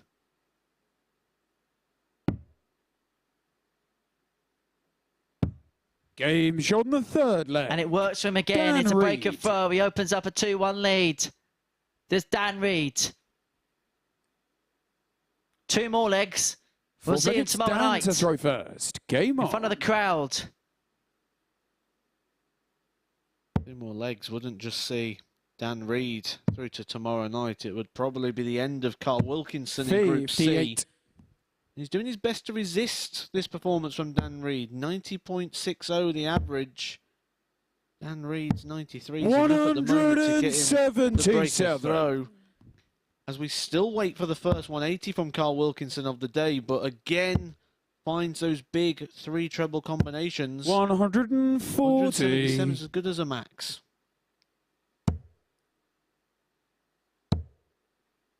Well, yeah, defeat here would eliminate Wilkinson from the run, because what it would mean is our next game on, Martin Thomas against Reece Colley, the pair both on 10 points. That would effectively be a shootout to see who gets themselves into Saturday night's final. One can get on to 12, then Wilkinson's best can only be 10. 54. Going down the Gerwin Price way of thinking and getting that treble 19 out of the way, is he thinking 9 data straight away and trying to put the 4 on the end rather than the 1? 59. Colley 130. But then there's a danger if it doesn't work out, then you've left yourself a bit stranded. 65 scores. Yeah. 65 left. 98. Leaves double 16 for a potential 13 data against the throw. Huge moments coming up here for Carl Wilkinson.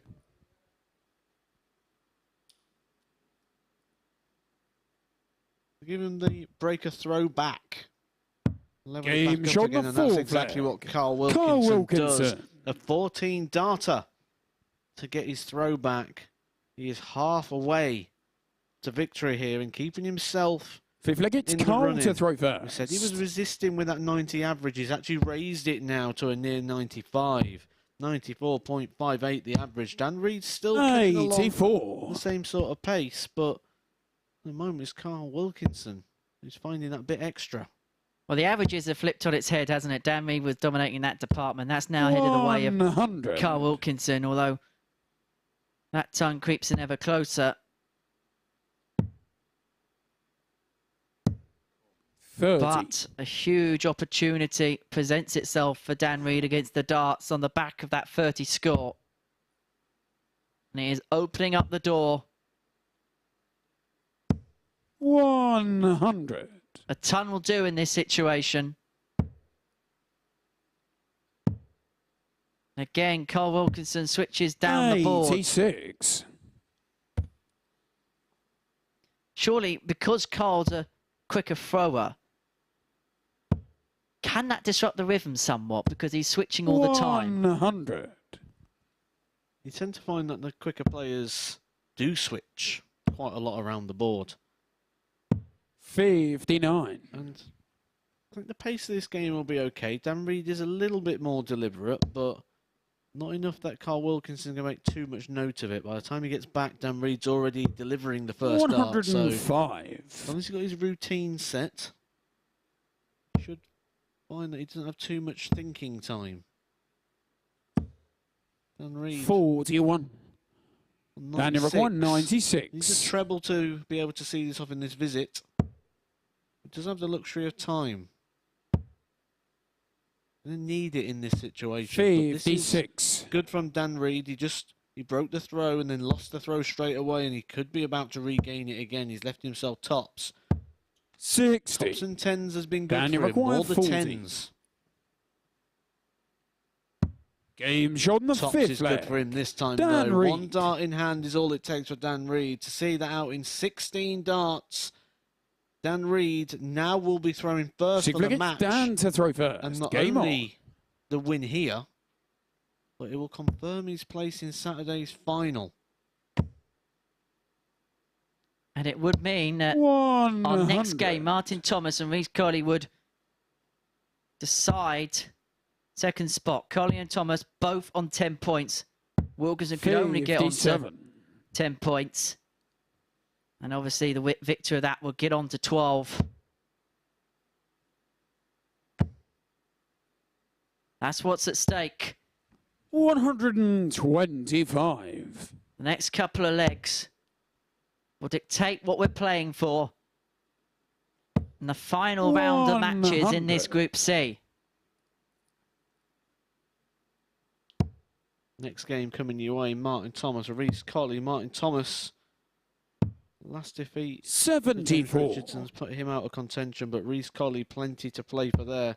Carl Wilkinson, we're playing Alan Tabern, but he's going to need to 42. get the result in this one, which at the moment is not looking likely, is 100 behind, plus what Dan Reed has in his hand. One treble here. 30. That could not have gone any worse for Dan Reed. Started 6 darts away and stays 6 darts away. Good counting here from Carl Wilkinson. 132. 132, utilising those 18s with the first couple of darts. Allows him the shot of the 170. You will get a go at that. You've seen the 170 already. Justin Smith hit in that earlier in the week. 60. Colley required 170. And Dan Reed hasn't left this the handiest either. 112 is doable, but 43. would like to have left a 2-darter 112. for the match, for qualification.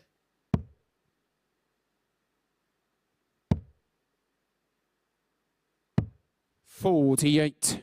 Colley require 127. 127 for Carl Wilkinson. One of the most famous finishes in the world of darts. 55. But it will not be completed on this particular occasion. 64. And so, to qualify for tomorrow night's finals, 1 dart at double top. 44. Colley requires Goes just 72. underneath the wire. And Carl Wilkinson will return for 72.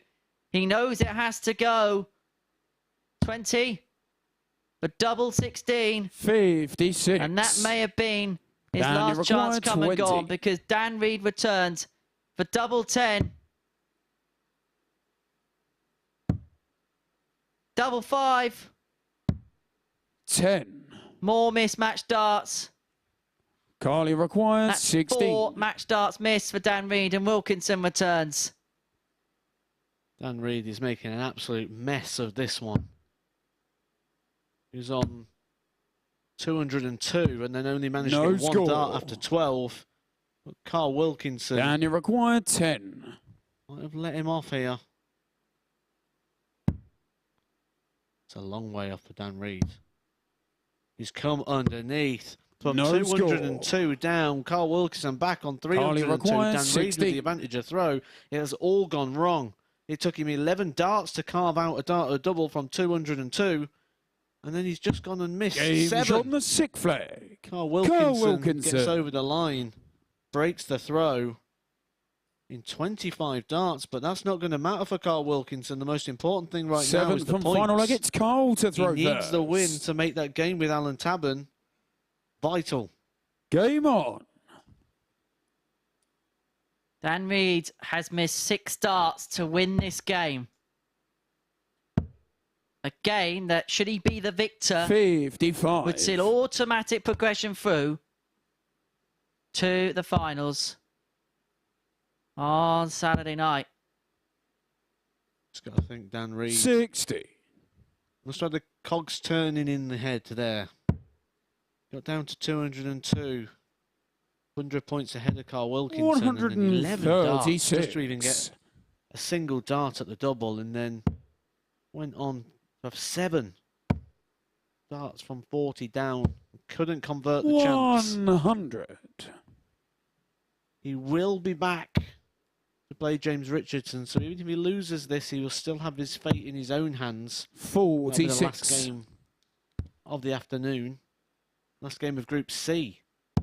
Dan Reid will have the advantage of throw in that one. Unlike in this one, Carl Wilkinson with the advantage of throw and 20 points advantage on the scoreboard as well. How this 57. game may have dramatically changed, but no treble there. Gives Dan Reid a chance if he can get another treble alongside that one. 140. Pick this at your peril. 40. Dan, you require 141. Made a bit of a mess of it at the back end. Carl Wilkinson threatening to return the favour. 101. An amazing last start from Dan Reid there to leave himself on his preferred tops. 10 statistically this week has been the better for him. 95. Dan, you require 40. This is a good breakdown. Tops. Game and shot Dan and the match. is the man Dan in Reid. Group C. He qualifies for tomorrow night's finals here at the MODUS Super Series, courtesy of a 4-3 victory against Carl Wilkinson with an 84.2 average, 4 140 pluses, 4 from 12 on the doubles, the highlight being that 120 finish, which means it all comes down to our next game is Martin Thomas against Reece Colley, which is coming up next.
Welcome back to the MODUS Super Series, and Dan is the man as he joins Lisa Ashton in tomorrow night's final. 3 more matches to bring you and plenty to play for, especially in our next match. But let's have a quick look at the stats from the last one, and it is Dan Reid getting the better of Wilkinson.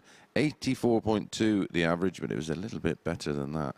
He scored in total 19 scores of a ton or more, 11 for Wilkinson, but he made a little bit of a mess of leg 6 to get over the line a little quicker. So let's have a look at the table and confirmation of Dan Reid winning this Group C. Reece Colley and Martin Thomas face each other in our next match, and that is a winner-takes-all shootout. The winner of that match will join Dan Reid and Lisa Ashton in the final. Reece Colley won this tie yesterday 4-1 against Martin Thomas, but it's Martin Thomas who is the 8-13 favourite, and it is 6-5.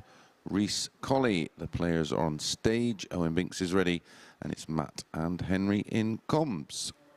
Thank you, Chris. And so it all comes down to this. By the end of this game, we will know the identity of half of the field for tomorrow night's final here at the MODUS Super Series in Week 7. Reece Colley won 4 from 5 yesterday. He was in a comfortable position come the start of play today. Hasn't had the greatest of Fridays here, up against Martin Thomas, who has worked his way into contention and will be a qualifier with victory here. Well, the 50-year-old Welshman up against the man from Dudley, aged 23, nicknamed Chaos. Okay, first leg, it's Martin to throw first. And I'm finding it difficult to prize these two apart. Maybe you'd make Martin Thomas slight favourite because he's had the better of the run-in today. So at the very start, said all the way through, big fan of Martin Thomas here in Group C. Did expect him to qualify when I came here this morning, but Reece Colley just asks the question with that incredible performance last time out, 110.37 the average. The best we've seen all week so far. 8 times scores above 140 or more, and that does not include the 180s he hit in that leg as well. 140. Martin Thomas lost his last game 4-1 to James Richardson. That's the one blocked 59 for him today.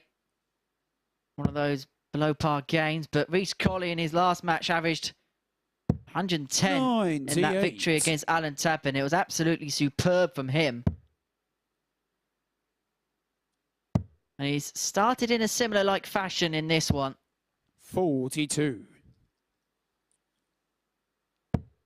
As has Martin Thomas, starting in a similar fashion to his last game. 138. So the worst performance of him so far with that 76 average, losing 4-1 to James Richardson. Match 10 for these players. Last 83. Game of Group C. 168. And this is an opportunity for a breaker throw. Game for shot Reece the Colley, who first leg. since Reece about Colley. 12:30 this afternoon has found some inspired darts. A 15 darter there for Reece Colley to break the throw. Reece to throw first. Carrying on in the same form that he had in match 10. That 110 average over Alan Tavern. 100. You mentioned earlier that knockout games are what's natural for players. This is a knockout game. Win and you're in. 56. Lose, you're eliminated from the competition. So for that part, there's no worrying about I have to win 4-1 or 4-2 or 4-3 is not enough, things like that. It is as they know it, as they turn up to competition every weekend, you have to win or otherwise you're eliminated, you're out of the competition. It's their natural darting habitat. Reece Colley's looking at home 123 at the moment in this one. Martin Thomas needs to find something soon. This leg's almost a write-off for Martin at the moment, with Reece Colley throwing first and 120 points plus these. Averaging 103. That goes down to 101. On the back of the 110, he is peaked, or looks to be peaking, at the perfect time. 190. 93 to back up the break of a hold, and it will put him halfway there. He could possibly put 1 foot into tomorrow night's final if he nails a double 18. Of course he nails a double 18. And Reece Colley is 2-0 up in next to no time at all, averaging 103.66 after 2 legs. That was a 14 darter. And he's now just 2 legs away from tomorrow night's final. Martin Thomas has it all to do from here. You don't need to win every single leg. You don't need to win every single match. You don't need to win every single moment. You just need to do the big ones. And Reece Colley has timed this perfectly. A victory over Tabern with the 110 and then over the 100 average again here. Winning the key moments of the day, and you don't have to win the whole race, you just have to cross the line first. And key as well is after the first couple of games, he could have easily got himself despondent, and it could have been a ripple effect. But credit to him, he's gone back to the practice room, he's regathered his thoughts, and he's recaptured that form which saw him win 4 from 5 yesterday. I wouldn't even say just recapture, he's found an extra. He's found a turbo, he's found a new level. Because this is beyond what we've seen from him before. 140. He's halfway for Saturday night. 55. Martin requires 78. However, Martin Thomas can bring it back to 2-1.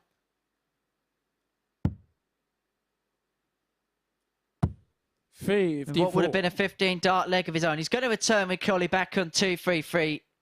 Double 12 will see him half the arrears to 2-1, but it's going to be under 135 pressure. 24. Game shot on the 3rd leg. Martin Thomas. Pressure, what pressure? Martin Thomas, 1 dart straight in the double 12, a 16 darter to hold his throw. It's Reece to throw he's going to need to find a break, because Reece Colley getting that break early on.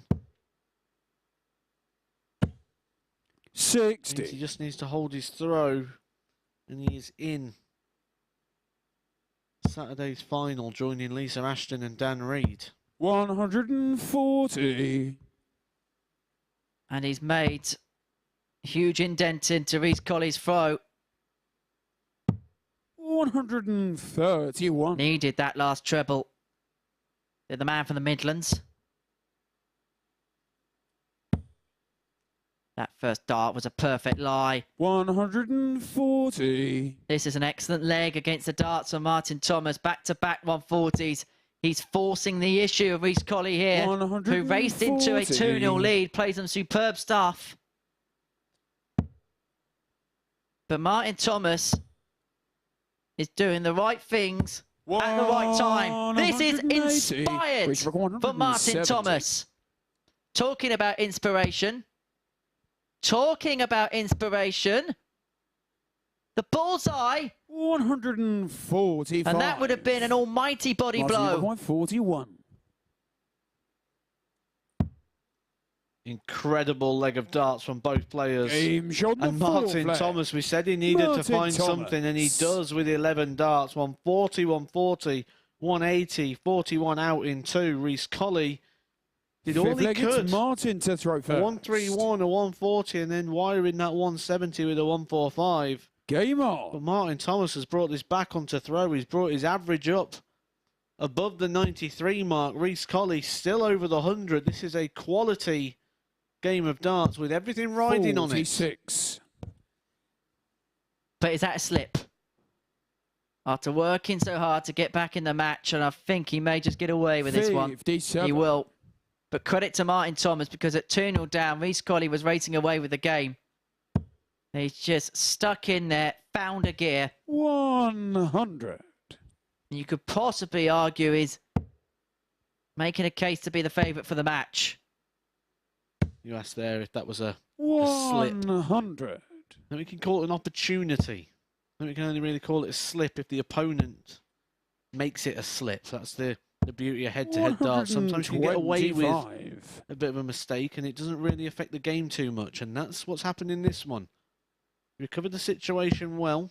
83. Reece Colley hasn't really drove home that opportunity. Didn't turn it into a slip. Didn't turn it into something Martin's regretting. 60. And a two-treble visit here could make things very, very interesting. 125. Martin, Very 170. interesting. Colley missed the ball for this in the last leg. Thomas won't get a poke at it in this. 96. Ratio of Huge last dart there 136. from Martin Thomas. Gives himself the 2-dart possible out. Should expect a dart of the double if, and he has missed the 1-3-6. So from 2-0 down.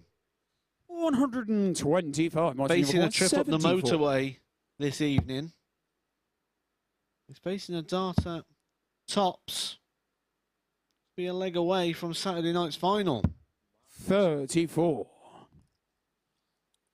How key a Richard moment could McQuire, that 11. be? Martin Thomas has missed a dart, a double top to go 3-2 up. And now Reece Colley will have 2 darts at double 4. Now double 2. 9. And now he's missed darts to go 3-2 in front. He's Martin, handed the McQuire, initiative 40. back to Martin Thomas.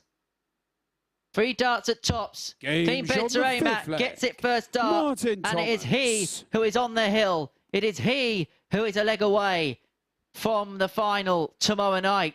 Reece Colley See if Leggett's had Reece his to throw opportunities to go first. one away. He couldn't take them. He has the throw in the 6th to stay in the match and to stay in 97. contention. Reece started the day with 3 consecutive match defeats. He's now just had 3 consecutive leg defeats. 58. We know how he responded to losing those 3 matches. Came back with 110. Gonna go back to the well. Go digging, 82. see what's there. See what's in the locker. And in this situation, it's easier said than done. 78.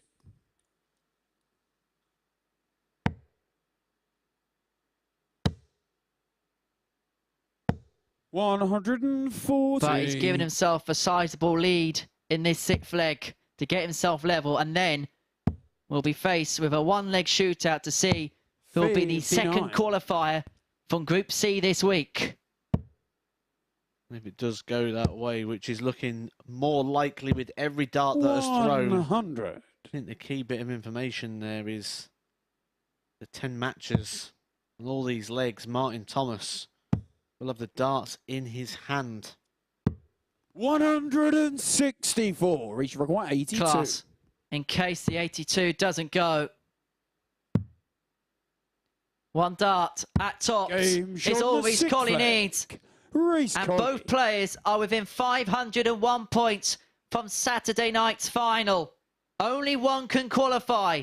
It's Seventh Martin and final Thomas is Martin to who throw has the first. advantage Game of on. throw in this 7th and deciding leg. Who's joining Dan Reed and Lisa Ashton for the final tomorrow night, where the winner 100. will scoop a £5,000 top prize. It's a ton start for Thomas. And that's what Martin will be thinking. He'll be thinking a treble, a throw. 44. Try and get down in 15 will be the target. If Reece doesn't hit trebles, he will get more. But this is fantastic from Martin 140. Martin Thomas. His 6th 140. What a time to do so. 99. And it puts him 6 darts away. 1, 2, 6, 1. 91. And he leaves himself on the big fish. Great thinking there as well from Martin to use the 17s. So it always meant that he could switch back to the 96. 18s with Martin, that you've treble got 20 being blocked. 170.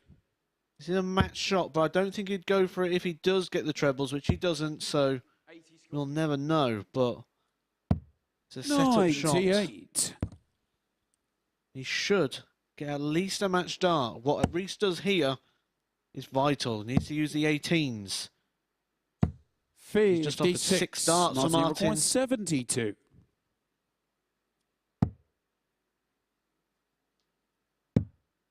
One dart at double top to qualify for the finals. 32. But he will return for it with Reece Colley back on 206. All he can do is apply pressure. He may as well go for the lot here. Moves across for the Dundas. Martin, you required 40. But Thomas returns for tops. Game, and Martin Thomas match. makes the finals Martin here Thomas. at the MODUS Super Series. He joins Dan Reed and Lisa Ashton in our finale tomorrow evening from 10 p.m. And this is how he did it, with a free dart average of 90.33, one maximum, the solitary maximum in the match, 6 140 pluses and 4 from 8 in the checkout. That is where the game has ultimately been won and lost. 50% for him. He is through. He's qualified for tomorrow night's finals. He joins Dan Reed. He joins Lisa Ashton. When we return, it's a final foray for the week for Alan Tabern and Carl Wilkinson.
Good afternoon and welcome back to the MODUS Super Series. Well, that game didn't disappoint. Let's have a look at the stats.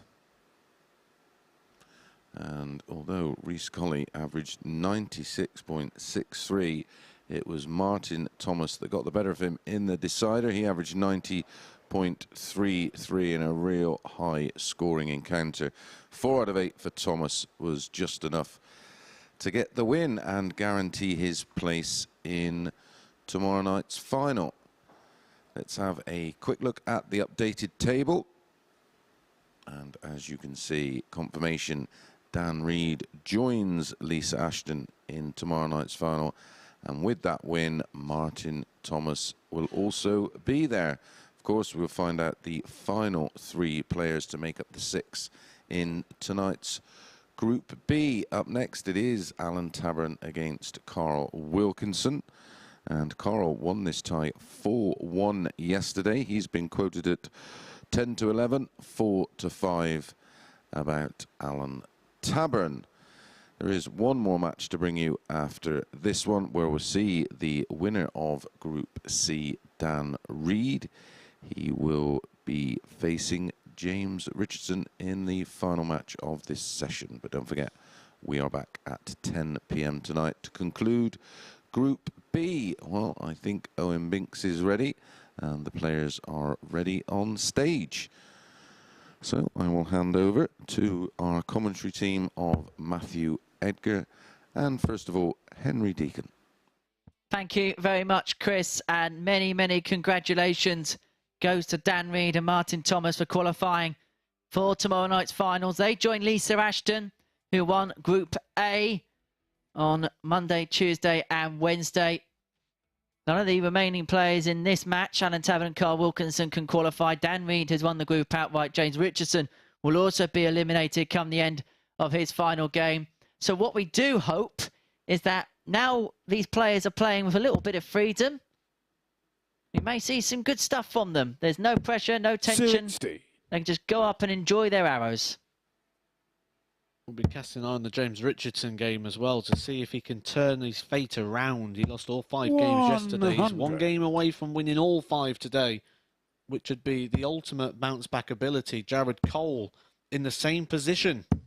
You'll see him tonight in Group B. He lost all 4 of his games last night, but Group B is slightly different. We get 3 positions available from the 5, which means, unlike James Richardson, who with a clean sweep is not able to recover his situation, Jared Cole can recover his situation. We've seen David Pallett do that in the past. David Pallett in the lineup tonight, currently sat on 4 points, the same as Graham Usher.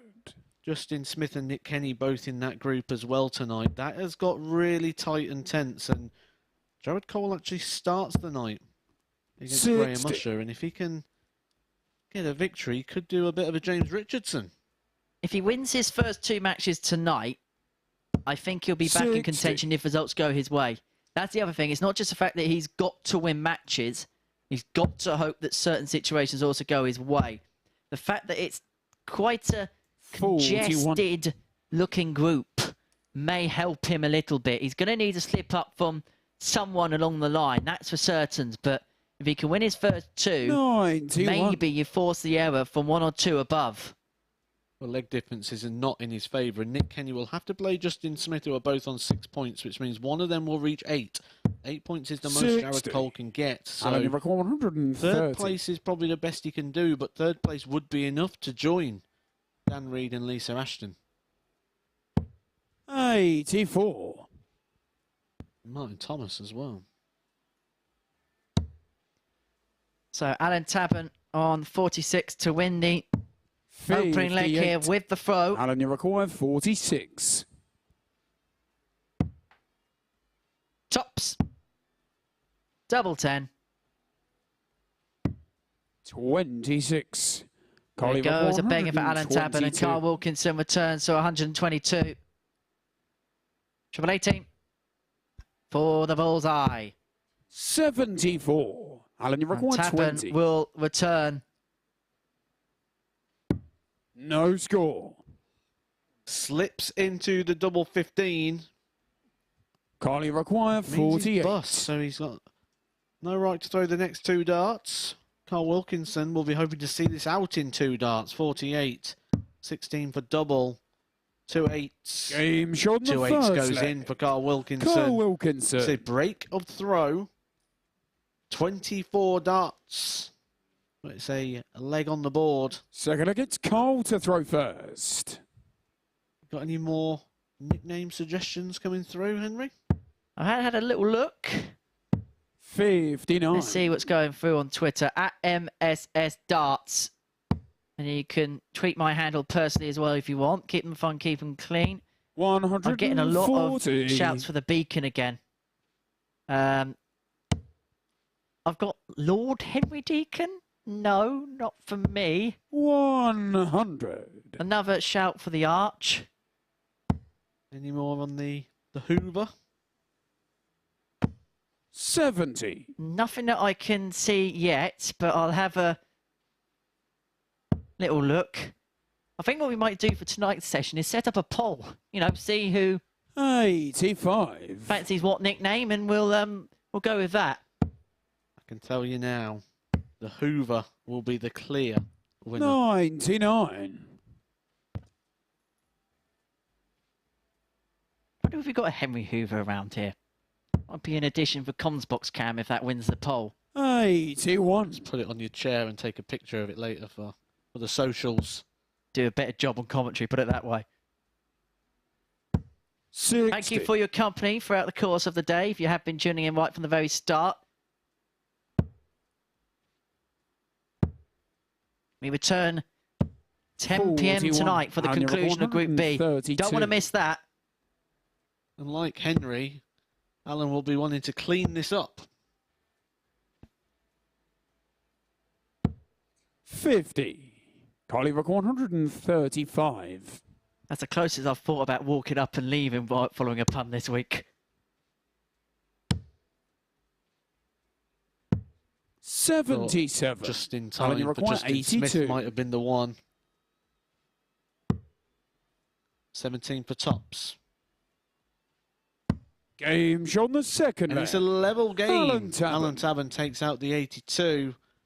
18 darts was required, but it's the breaker throw back, and we're back Filling it, Alan to to throw level. first. Justin Smith will be Game playing on. tonight, so we can expect some more Justin puns a bit later on. 95. And we'll definitely have the darts as well. It's going to be a really good group. I think if you've got plans for Friday night, make sure it involves the darts. And don't forget, tomorrow we're going to have a crowd. If you want to be a 68. part of the experience here at the MODUS Super Series, you can. We've got tickets on sale for the finals night, which leads up to the week before the Champions Week. So we've got up to week 12 available. If you head over to dartshop.tv, you can get all the details and information on how you can obtain your tickets to come and have a night 140. at the Super Series. And I was here on Saturday night for the launch, and it was a really good atmosphere. It was a really, really good evening. You'll really enjoy yourselves if you can get your way down here. We already know 3 players in the lineup. Martin Thomas, Dan Reed, Lisa 45. Ashton. 3 more players will be decided tonight. David Pallett will be hoping he stacks up to the task. 98.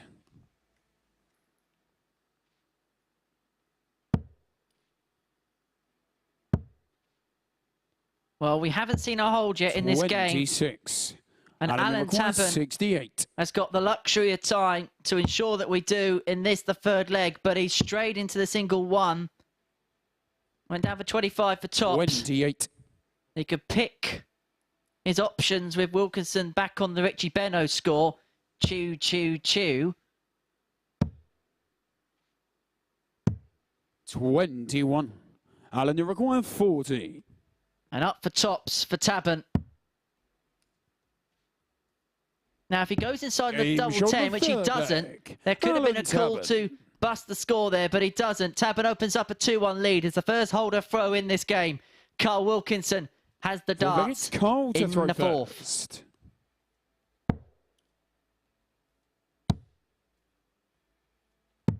$99. Okay, I'm back with us now. I've needed a couple of minutes from laughing at my own jokes. 44.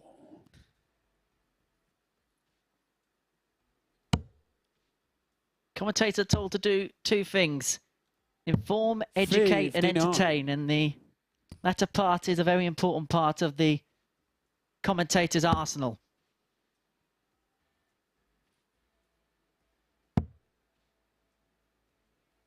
$140. So we know it's tough times at the minute, so if we can in some way make 97. feel a little bit better about the world, then it is our pleasure. 140. Good leg this from Alan Tabern, back-to-back 140s. 136. Just gonna double check. Wilkinson still yet to treat us to a 180 today. Could go all the way across the day without a 180. That'd be a rarity. He has had a couple of 177s and 174s. 58. In the Alan, you require column. 78. 78 for Alan Tabern. To be the best leg of the match so far. Needs tops. See it off in 15 darts. 38. Comes over the top. Colley required 52. Take your pick.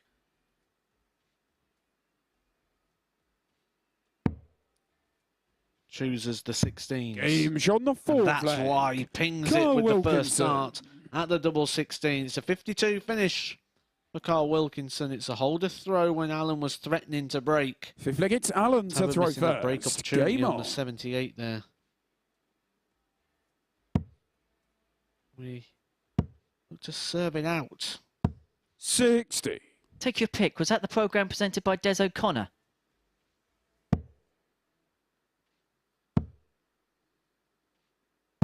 $100. Trying to overhear the production because I'm not able to add too much to that one. 40.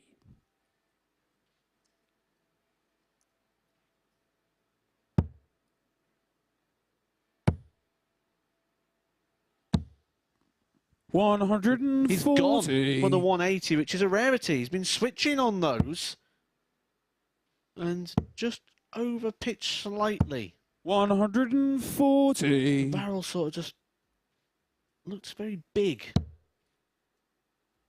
The angle of the entry of the dart, I don't think helps, which is why he gets this switch quite a lot. And that little flick of his body, as if he's trying to dab, is coming back into his 140. Colley required 121. The dab, I haven't heard about that in about 6 years.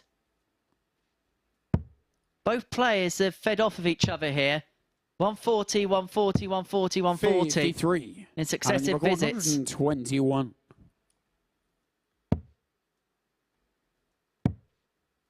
One dart at double 14. 107. Just inside. Colley So required Wilkinson 68. returns for 68 for a break of throw and a 3-2 lead. Double 4. Game shot on the fifth leg. Carl Wilkinson. And importantly, it's a break of throw for Carl Wilkinson. And even more importantly, he now has the darts to win Simply the match. it's Carl to throw first. to finish the group Game on a on. high. The finish of a flourish, most importantly. The advantage of throw hasn't really been much of an advantage in this one. Not many holds to throw here. 92. You see the arm coming out again at the side with a little twist in the body at the end of the throw. Trying to do the Diogo Portella. 140. Saw him here last week, made it through to finals night. Was the first player to grace the stage alongside Martin Adams 140. here at the Modus Live Lounge. A little bit of history which can never be taken away from him. 60.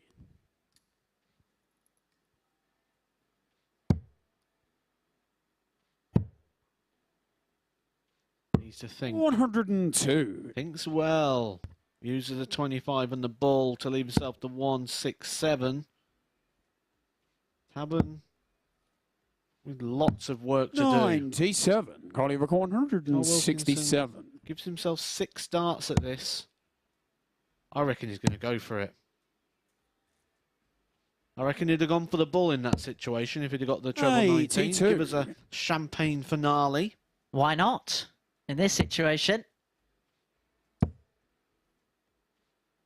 60. darts is meant to be fun. Colley require 85. And Carl Wilkinson will feel the joys if he can take out this 85 for the match. 2 darts at tops. 45. Alan, you require But 144. 2 well-thrown darts. Neither find the double. And what a way this would be to take us to a decider just above the wire. So Carl 96. Wilkinson will return for tops. Colley require 40. 3 darts in hand. Give himself 2 more points on the board.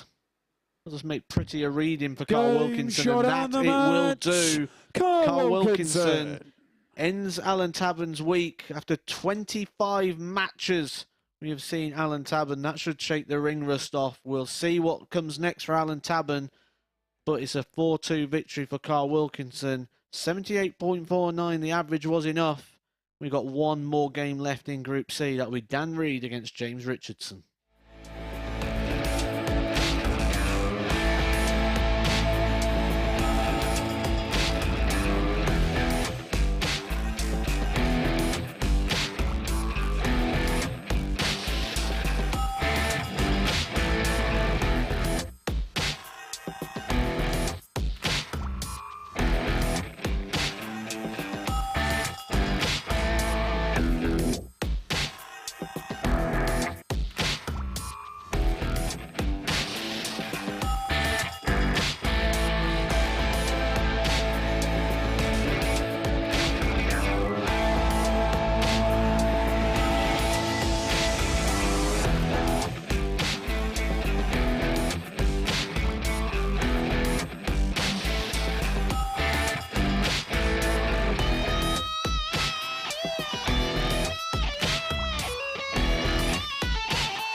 Good afternoon and welcome back to the MODUS Super Series. A good win in the end there for Carl Wilkinson.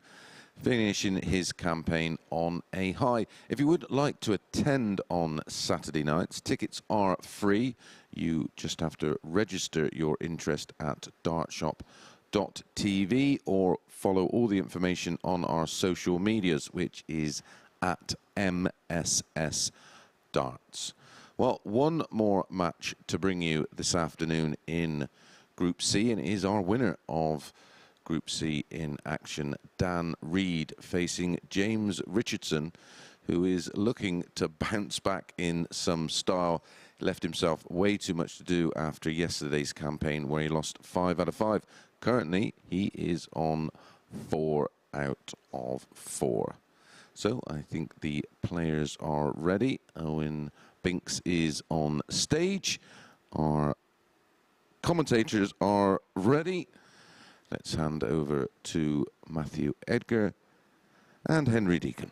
And it's tungsten time, Chris, in our final match of our daytime session. James Richardson up against Dan Reid. It's a victory lap of honour for Dan the man after topping Group C, following that victory last time out in a 4-3 deciding leg against Carl Wilkinson. He plays James Richardson in this final game. Now he's looking to go 5 from 5 in terms of victory for the day after going 5 from 5 in terms of defeat yesterday. It's been a compelling week, Matthew Edgar, for James Richardson. It's been up and down, bit more of an equilibrium. He may have qualified for the finals tomorrow.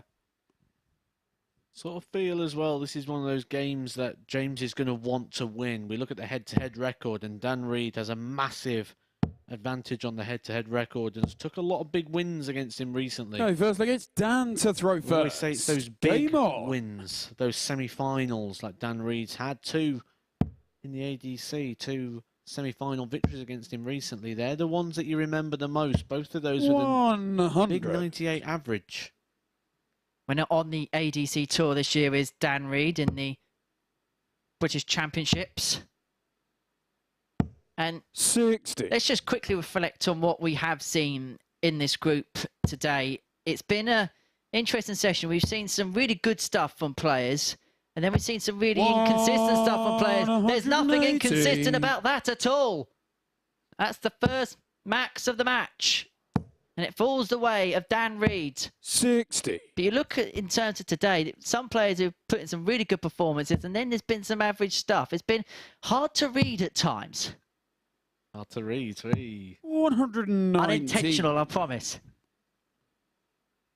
I'm just looking back through the stats, and yes, Dan Reid's had defeat today, but the 92.30 in that defeat to Martin Thomas. Martin Thomas, the 3-180 is the deciding factor in that one. So you can take a lot from today, and the finishes as well. 121, 120, 101. Put in a few tumpless checkouts as well, and he's on 45. A simple and you require 1 8 darter here. There's just 12 darts.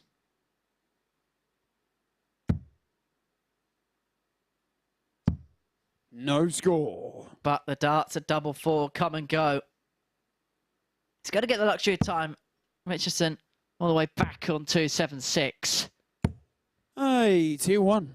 Danny require 8. He's going to get as many as he likes here at 4-4. 2-2. Now this is awkward. 4. Awkward. 2 trebles, and this becomes very interesting.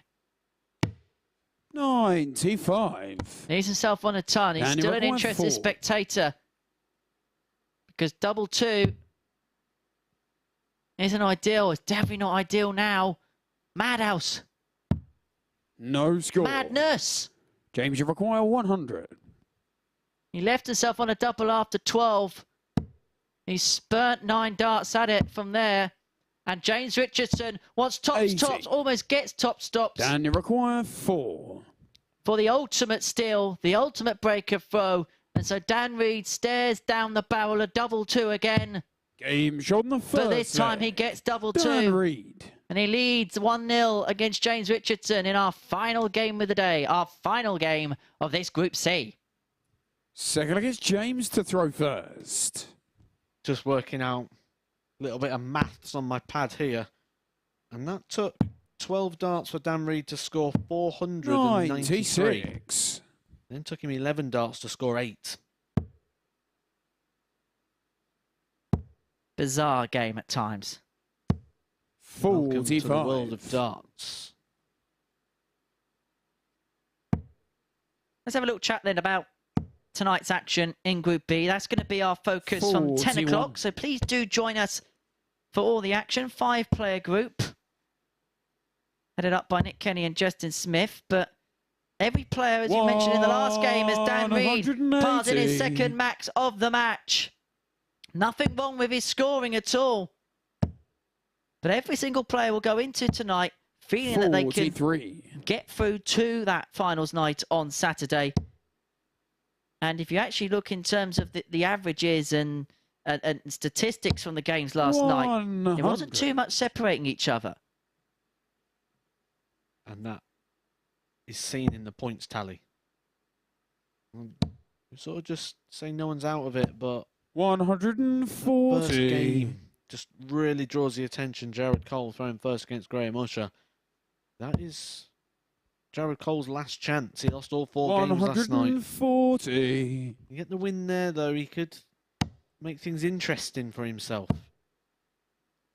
That extra position 60. available for that group Daniel requiring 36. means he won't fall into the same trap James Richardson could fall Game into shot here. the 2nd Well, leg. Dan Reid left a double after 12 darts in the first leg.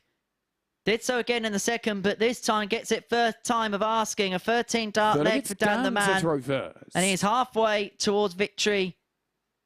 In his final game of the group, he's going to return tomorrow night for the finals, which will be live with you from 10 p.m. with a live audience. 93. You can join the crowd.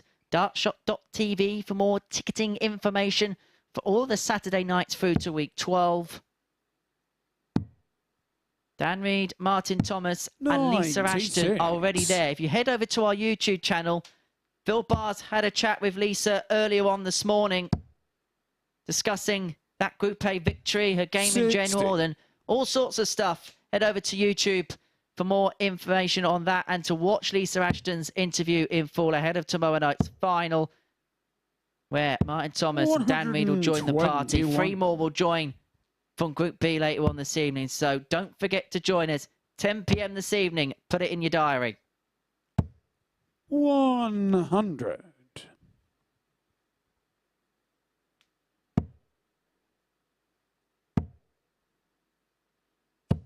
140.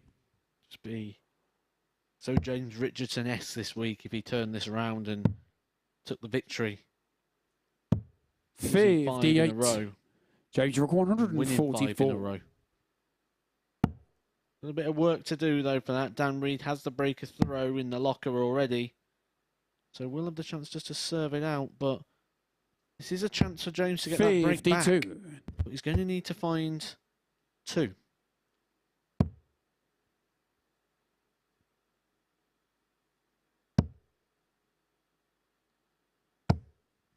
$140. James Rook 192. Double 16. Game shot in the 3rd For leg. break back to bring James it back to Richardson. 2-1. He has the darts in the 4th. And credit to James Richardson. That's a 14-darter of his own. He's hung in there. 4th leg, it's James. He's going to get an opportunity with the on. darts to get himself back level from 2-0 down. Averages on your screen there. 140. Dan Reid 85. James Richardson moves up to the 85 mark as well. Just looking over the stats 140. for the day. Dan Reid, that's pretty much par performance. Started off with 4-2 over Reece Colley with an 80. An 83 against Alan 60. Tabern. 84 in his victory over Carl Wilkinson. Ironically, his best performance of the day was the 92 in defeat to Martin Thomas. 46. So he's about on par, Dan Reid. James Richardson, we don't know where par is at the moment. 60.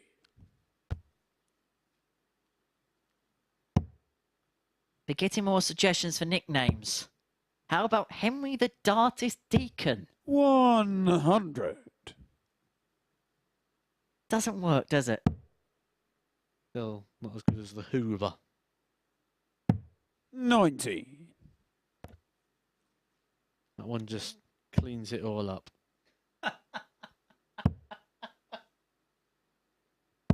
100. James, you've got 151.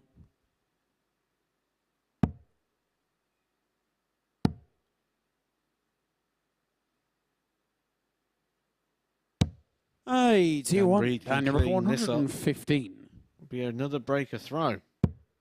You're one leg away from the match. That'll make that table look really pretty. 75. Take a James, you've got screenshot of that. 70. Send it out to his friends. And I want it to be as strong as it can be. But tops will make it 2-2. Game And shot. the scoreline in this game won't look so pretty. James There will be no Richardson. screenshots on WhatsApp about this at the minute for Dan Reed. It is full focus, full attention. He's back to 2-2. He's been pegged back from 2-0 up. to throw first. But Dan the man has the darts in the 5th. I suppose it is a weird one for the players 42. because they know that this game is going to be the end for James Richardson. Dan Reed's already qualified. So for Dan Reed, it's to make sure you get one more victory to get your confidence up for tomorrow. For James Richardson, 100. he can play with freedom. You just empty everything. Just make sure you got nothing left once this game's done. Sure, he'll want to leave just enough so he can 140. make himself a Vinders in the hotel room when he gets back. I don't think there's any doubt about that. The 100. ruthless Vindaloo. It has been the cuisine talk of the Super Series. You a fan of the Vinders yourself? 60. Chicken Boona would be my or Madras. No, yeah, no, Madras Masala. 100. I got to say, I'm not. I like a curry, but I'm not one of those that go out every Friday or Saturday for it. It's got to be a nice 55. occasion with friends, good company. There's a weird sort of bravado around the curry as well, isn't there? Because I go out and I'm a korma man. 45. Okay. And you, as a korma man, you tend to get a few snarls, a few giggles come your way. 58. James, you've got 156. I have a story about when I did go for a curry once, but we'll do that in the next leg because James Richardson wants 156. 60. Daniel McCall, 146. We'll return unless the 146 goes. Which it won't, so Richardson will return for the 96. This is for a break and a 3-2 lead. 92. And remember, Richardson was 196. 2-0 down in this game. Triple 20. Goes double 18 for double top. 76. He loves the Daniel double-double 154. combinations. He's been going for them all week in unnecessary moments.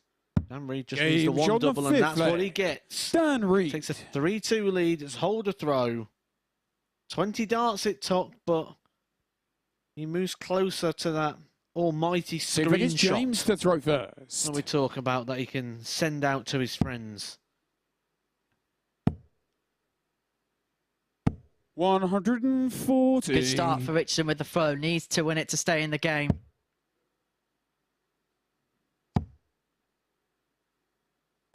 But just going back to that story, I went to a curry house once in Washington up north in my old job. We were playing Hartlepool United away the day after.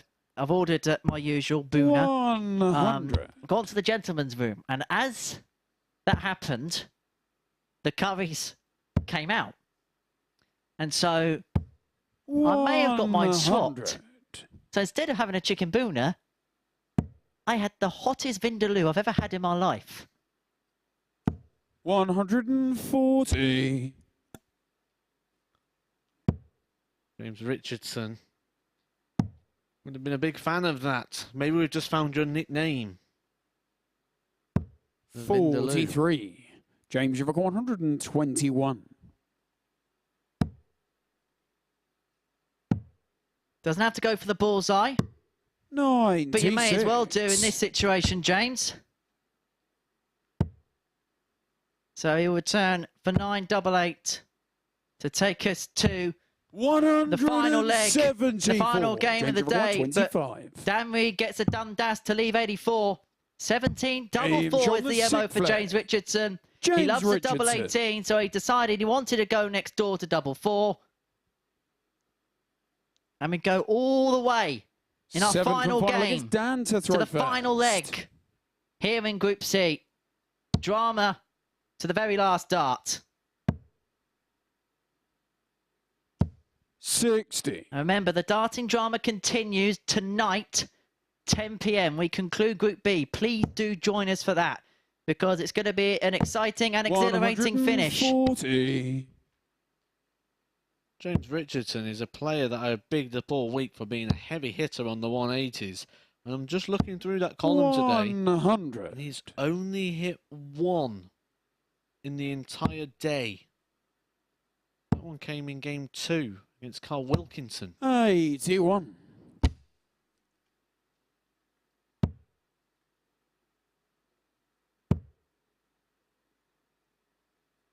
60.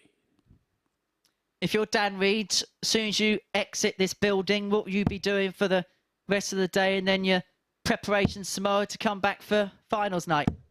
Well, the first thing I'd be doing is avoiding eating with James Richardson. If you want to be here tomorrow night.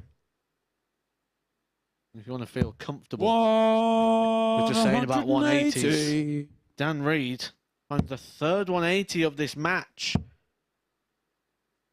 Dan Reed. 140. Daniel McGuire, 101. In the 180s today. Hit 2. He's been good on these finishes. He already took this 101 out already today. He's a long way low from doing that one. James Richardson, 40. A chance to end the day with 5 from 5. And after losing 5 games in a row yesterday, repeating from Tuesday when he lost 5 games in a row, he's done the total opposite today, and he's gone and won all 5. Here's your chance to read all about it. James Richardson takes the victory 4-3 with an 88.5 average. 4 out of 8 on the checkouts gives him a 50%. Dan Reed, that Achilles heel showing itself again on the finishes, but it does not matter. Dan Reed moves through to Saturday's final.